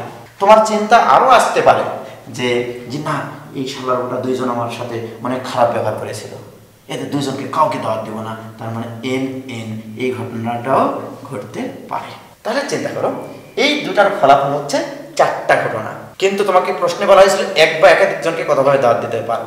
তাহলে আমরা সি এর ক্ষেত্রে সি কে এখানে নামাই নিয়ে আসলাম ওয়াই এন। তাহলে এখানে কিন্তু এ বি এর ফলাফল, এই দুটা হচ্ছে এ বি এর ফলাফল আর এটা হচ্ছে সি। এইবারে তোমার চিন্তায় নিয়ে আসবা 3 জনকে, আবুল, বাবুল এবং কাবুলকে নিয়ে। এইবারে তুমি কি কি চিন্তা করতে পারো দেখো। এই দুটার ফলাফল এখানে আমরা লিখছি, সেটা হচ্ছে এরকম ভাবে দেখো যে আবুলকে দাওয়াত দেবো, বাবুলকে দেব, কাবুলকেও দেবো। তোমার মন উদার হয়ে গেছে, that means Y Y Y. তোমার চিন্তা হতে পারে আবুলকে দাওয়াত দেবো বাবুলকে দেবো কিন্তু এটাকে দিব না, তাহলে ওয়াই ওয়াই এন। তাহলে এরকম ভাবে এইটাতে আবার কি হতে পারে, Y N Y, Y N N, তারপরে এটার কাজ শেষ। এবার এটা N Y Y, N Y N. আবার এটার ক্ষেত্রে N N Y, N N N. লক্ষ্য করে দেখো এখানে টোটাল কয়টা ঘটনা, 1 2 3 4 5 6 7 8টা ঘটনা। তাহলে মোট ঘটনা এখানে হচ্ছে 8টি। কিন্তু তুমি একটা জিনিস লক্ষ্য করো, এই ব্যবস্থায় 3 জনকেই দাওয়াত দিয়েছো, এই ব্যবস্থায় 2 জনকে দাওয়াত দিয়েছো, এই ব্যবস্থায় 2 জনকে দাওয়াত দিয়েছো, এখানে 1 জনকে দাওয়াত দিয়েছো, এখানে 2 জনকে দাওয়াত দিয়েছো, এখানে 1 জনকে দাওয়াত দিয়েছো, এখানেও 1 জনকে দাওয়াত দিয়েছো। কিন্তু এই যে একটা ক্ষেত্র দেখতে পাচ্ছ, এই ক্ষেত্রটাতে কাউকে দাওয়াত দেওয়া হয়েছে না। তাহলে এই 8টা ঘটনার মধ্যে একটা ঘটনা বাদ পড়ে যাবে, দ্যাট মিনস মানে এক বা একাধিক জনকে তোমাকে দাওয়াত দিতে বলেছি, কিন্তু তুমি প্রশ্নই বলেছো এক বা একাধিক জনকে দাওয়াত দিবা। এই কয়টাতে কাউকে না কাউকে কিন্তু দাওয়াত দেওয়া হয়েছে, কিন্তু এই একটা ঘটনা আছে এর ভিতরে যেটাতে দাওয়াত দেওয়া হয়নি। অতএব দাওয়াত দেওয়ার মোট উপায় সমান সমান 8 - 1। এই 8 - 1 কি করে আসলো, এটা হচ্ছে আমার এখন প্রশ্ন। কি করে আসলো দেখো, এর জন্য মোট ঘটনা কয়টা, 2টা। বি এর জন্য মোট ঘটনা কয়টা, 2টা। সি এর জন্য মোট ঘটনা কয়টা, 2টা। কি ঘটনাটা ঘটেছে দেখো, এই 2 আর এই 2 গুণ হয়ে টোটাল এখানে হয়েছিল 8টা। আসলে খেয়াল করনি তোমরা, তার মানে কি হবে 2 × 2 × 2 হবে। কিন্তু একটা ঘটনা আছে যে ঘটনায় কাউকেই দাওয়াত দেওয়া হয়নি, যা কিনা তোমার প্রশ্নের শর্ত বিরোধী। তাহলে ওই শর্ত বিরোধী জিনিসটাকে এখান থেকে বাদ দিয়ে দিলাম। তাহলে this equal to 2 to the power 3 - 1। অসাধারণ অসাধারণ। কি জিনিস দাঁড়ালো, 3 জন ব্যক্তির ক্ষেত্রে আমরা যখন 7 জন ব্যক্তির ক্ষেত্রে করেছিলাম 2 to the power 7 - 1 হয়েছিল। এবার 3 জন ব্যক্তির ক্ষেত্রে তাহলে কি ঘটনা ঘটলো, 2 to the power 3 - 1। তাহলে আমাদের সব লজিক ঠিক আছে। ওকে, এবার আমরা যে কাজটা করলাম সেটা হচ্ছে প্রদত্ত জিনিসগুলো ছিল ভিন্ন ভিন্ন, সেখান থেকে এক বা একাধিক জিনিস আমরা বাছাই করলাম। কিন্তু আমার প্রবলেম তো মাথায় খালি ঘুরছে যে যদি ভিন্ন ভিন্ন জিনিস না থাকে, একই রকম জিনিস যদি দেওয়া থাকে, যেমন এই প্রবলেমটা মিসিসিপি। মিসিসিপি শব্দটি হতে এক বা একাধিক জিনিস কতভাবে বাছাই করা যায়। এর আগে কি ছিল, 7 জন বন্ধু কিন্তু ছিল ভিন্ন ভিন্ন, কিন্তু এবারে দিয়েছি এই যে মনে করো এই বন্ধুগুলো সবার মধ্যে এই যে তোমার কিছু মনে করো যমজ বন্ধু আছে, দেখতে একই রকম, চতুর্মস বিন্দু আছে মানে 4টা এস, আবার 4টা আই আছে, এগুলো কিন্তু চতুর্মস। যেমন 2টা বাচ্চা যদি একসাথে হয় সেটাকে বলি আমরা যমস, তাহলে 3টা বাচ্চা যদি একসাথে হয় সেটাকে বলবো ত্রিমস, তাহলে 4টা বাচ্চা যদি একসাথে হয় সেটাকে বলবো আমরা চতুর্মস। তো যাই হোক, এখান থেকে এক বা একাধিক জিনিস কতভাবে বাছাই করা যায়? আমার প্রশ্ন হচ্ছে এক বা একাধিক জিনিস বাছাই। তাহলে কনসেপ্টটা কি আসবে? আসলে কনসেপ্টটা আমি জাস্ট ক্লিয়ার করি। আমার এখানে টোটাল অক্ষর আছে এম, আই, এস এবং পি আছে। এম, আই, এস আর পি। আমার কিন্তু এম আছে একটা, তাহলে এম এর ক্ষেত্রে আমরা কি কি ঘটনা ঘটাতে পারি সেটা লিখবো। আই এর ক্ষেত্রে কি কি ঘটনা ঘটাতে পারি, এস এর ক্ষেত্রে কি কি ঘটনা ঘটাতে পারি, পি এর ক্ষেত্রে কি কি ঘটনা ঘটাতে পারি, দিয়ে এই ঘটনাগুলোকে নিয়ে তোমাকে দুর্ঘটনা সৃষ্টি করতে হবে। সেখান থেকে আবার এক কিন্তু বাদ দিতে হবে। তাহলে একটা এম আছে, তুমি কি কাজ করতে পারো? যে হ্যাঁ, তুমি একটা এম নিতে পারো। তোমাকে কিন্তু এক বা একাধিক বর্ণ নিতে বলেছি। একটা এম নিতে পারো, বলবা যে না আমি 0টা এম নেব, এর অর্থ তুমি এম নেওনি, 0টা এম। তাহলে একটা এম নিয়েছো অথবা 0টা এম নিয়েছো। আয়ের ক্ষেত্রে কি কি ঘটনা ঘটাতে পারো? আয় কিন্তু আছে তোমার 4টা, তুমি কি করতে পারো? একটা আয় নিতে পারো। তোমার ইচ্ছা হলো যে না আমি 2টা আয় নেব, তোমার ইচ্ছা হলো যে না আমি 3টা আয় নেব, তোমার ইচ্ছা হলো 4টা আয় নেব, তোমার ইচ্ছা হলো আমি কোনো আয় নিতে চাই না, দ্যাট মিনস 0টা আয়। তাহলে চিন্তা করে দেখো, এম এর ক্ষেত্রে ঘটনা ঘটানো যাচ্ছে 2টা, আয়ের ক্ষেত্রে ঘটনা ঘটানো যাচ্ছে 5টা টোটাল, এস এর ক্ষেত্রে এস আছে আমার 4টা, তাহলে এখানেও টোটাল ঘটনা ঘটানো যাবে 1টা এস, 2টা এস, 3টা এস, 4টা এস, আবার 0টা এস, কোনো এস নেব না। আবার পি এর ক্ষেত্রে কি ঘটনা ঘটাতে পারো? পি আছে তোমার 2টা, দ্যাট মিনস একটা পি নিতে পারো, 2টা পি নিতে পারো তুমি। তোমার ইচ্ছা হলো যে না আমি কোনো পি নেব না, তাহলে এক্ষেত্রে এস এর ক্ষেত্রে মোট ঘটনা ঘটানো যাচ্ছে 5টা, পি এর ক্ষেত্রে ঘটনা ঘটানো যাচ্ছে 3টা। তাহলে নির্ণয় এক বা একাধিক বর্ণ বাছাই করার উপায় সমান সমান কি হতে পারে? আমি কি করেছিলাম তখন? প্রত্যেকটা বন্ধুর জন্য কিন্তু 2টা করে ঘটনা ঘটানো গেছিল এবং প্রত্যেকটা 2 গুণ করে শেষে 1 বিয়োগ করেছিলাম। এখানেও same, that means 2 into 5 into 5 into 3, শেষে কি করতে হবে? -1। আমি এই জিনিসটাকে আর একটু সুন্দর করে লিখি। এই 2 কে লিখবো আমি 1 + 1, এই 5 কে লিখবো আমি 4 + 1, এই 5 কে লিখবো 4 + 1, এই 3 কে লিখবো 2 + 1 -1। তাহলে জেনারেল ফর্মটা কি আসলে দাঁড়ালো? জেনারেল ফর্ম দাঁড়ালো তোমার এখানে প্রত্যেক প্রকারের বর্ণ যে কয়টা করে থাকবে তাদের সাথে শুধু এক যোগ হবে, আর কিছুই না। এম আছে একটা, 1 + 1। বন্ধুর ক্ষেত্রেও কিন্তু একই ঘটনা ঘটেছিল। 7 জন বন্ধু, চিন্তা করো, প্রথম বন্ধুর ক্ষেত্রে 1 + 1, দ্বিতীয় বন্ধুর ক্ষেত্রে 1 + 1, তৃতীয় বন্ধুর ক্ষেত্রে 1 + 1, এরকম সপ্তম বন্ধুর ক্ষেত্রে 1 + 1। এগুলো তখন গুণ করব, তাহলে 7টা 2 গুণ হয়েছিল, 2⁷ হয়েছিল, শেষে কি হয়েছিল? -1 হয়েছিল। তাহলে এখানেও সেম কাজ, যে এম আছে একটা, 1 + 1, এস আছে 4টা, 4 + 1, আই আছে 4টা, 4 + 1, পি আছে 2টা, 2 + 1। কিন্তু ওই যে একটা ঘটনা লাস্টে, যে এমও নিব না, এই আইও নিব না, এসও নিব না, পিও নিব না, এই ঘটনা যদি এর ভিতরে ঢুকে যায় তাহলে তো তোমার অঙ্কের যথার্থতা থাকলো না। অঙ্কে বলা হয়েছিল এক বা একাধিক বর্ণ বাছাই করতে হবে, তাহলে এই একটা ঘটনা এর ভিতরে ঢুকে গেছে, এই জন্য এখানে 1 বিয়োগ করা হয়েছে জাস্ট। তাহলে সাধারণ আকৃতি কি দাঁড়াইলো? সাধারণ আকৃতি দাঁড়াইলো প্রত্যেক প্রকারের যতগুলো করে অক্ষর থাকবে তাদের সাথে 1 যোগ করে গুণ করে শেষে 1 বিয়োগ করতে হবে। তাহলে চিন্তা করো, তোমাদের বইয়ে একটা হেভি বড় একটা প্রবলেম ছিল, মনে আছে কিনা জানি না, আমি লিখে দিচ্ছি। অঙ্কটা ছিল এরকম: daddy did A deadly did, deadly did. পোলাপান অঙ্ক দেখে তো ভয় খায়, মানে ভয় পায়, ভয় তো খায় না, ভয় পায়। তো বলা আছে daddy did A deadly did, মানে বাবা একটা মারাত্মক চুক্তি করলেন। প্রশ্নটা ছিল কি জানো? এই বর্ণগুলো থেকে এক বা একাধিক বর্ণ কতভাবে বাছাই করা যায়? একটু আগে শিখেছো তোমরা, যতগুলো বর্ণ যে কয়টা করে থাকবে তাদের সাথে শুধু 1 যোগ করে দিতে হবে। তুমি চিন্তা করো, ডি আছে কয়টা? 1 2 3 4 5 6 7 8 9, 9 + 1 ইন্টু এ আছে কয়টা? 1 2 3, 3 + 1, এ এর কাজ শেষ, ডি এর কাজ শেষ, এ এর কাজ শেষ। এবার ওয়াই আছে কয়টা? 1 2, 2 + 1, ওয়াই এর কাজ শেষ। এবারে দেখি ডি তে নেওয়া হয়েছে আই, আই আছে একটা, দ্যাট মিনস 1 + 1। এবার আসে আমরা এ তো নিয়ে নিয়েছি, ই আছে কয়টা? ই আছে 1 2 3, দ্যাট মিনস 3 + 1, তাহলে ই এর কাজও শেষ। এ তো নিয়েছি, এল আছে কয়টা? এল আছে একটা, দ্যাট মিন্স 1 প্লাস 1। আর কি কোনো অক্ষর আছে এখানে? দেখো 1 2 3 4 5 6 প্রকারের অক্ষর, ডি, এ, ওয়াই, আই, ই আর এল, 6টা। তাহলে 6টার জন্য 6টা অক্ষরের প্রত্যেকটা কয়টা করে আছে তাদের সাথে শুধু 1 যোগ করেছি। তারপরে কি করতে হয়? এই গুণফল থেকে লাস্টে গিয়ে একটা 1 বিয়োগ করতে হয়। এটাই অ্যান্সার। কত সুন্দর একটা প্রবলেম যে ড্যাডি ডিডে ডেডলি ডিড, এখান থেকে এক বা একাধিক বর্ণ কতভাবে বাছাই করা যায়। আরেকটা প্রবলেম তোমরা তোমাদের বাস্তব জীবনে কাজে লাগবে হয়তো বা। দেখা গেল তোমরা ইঞ্জিনিয়ারিং পাস করার পরে তোমাদের সেই কাঙ্ক্ষিত শুভ দিন আসবে, যে দিনটার জন্য তোমরা এতদিন কষ্ট করে এসছো। সেটা হচ্ছে যে মনে করো তোমাদের মোটামুটি বিবাহ মানে ঠিক হয়ে গেছে আর কি একটা মেয়ের সাথে। তো তুমি মনে করো সেই হবু বউকে নিয়ে ওই মোটামুটি ঢাকার যে তোমার কি বলে বেনারসি পট্টি, যেখানে অনেক শাড়ি টাড়ি পাওয়া যায়, সেখানে কিছু শাড়ি কিনতে। এখন দোকানদার তোমাকে বিভিন্ন বিভিন্ন মডেলের শাড়ি, মনে করো তোমাকে জামদানি শাড়ি বের করে দিয়েছে 4টি, তারপরে মনে করো তোমাকে দিয়েছে মসলিন শাড়ি 3টি, তারপরে তোমাকে রাজশাহী সিল্কের দিয়েছে 4টি, মনে করো তারপরে দিয়েছে তোমার চুমকি কাতান। কি কাতান? হ্যাঁ, চুমকি কাতান। এটা আবার কি কাতান? কত প্রকারের শাড়ি চিন্তা করেছ।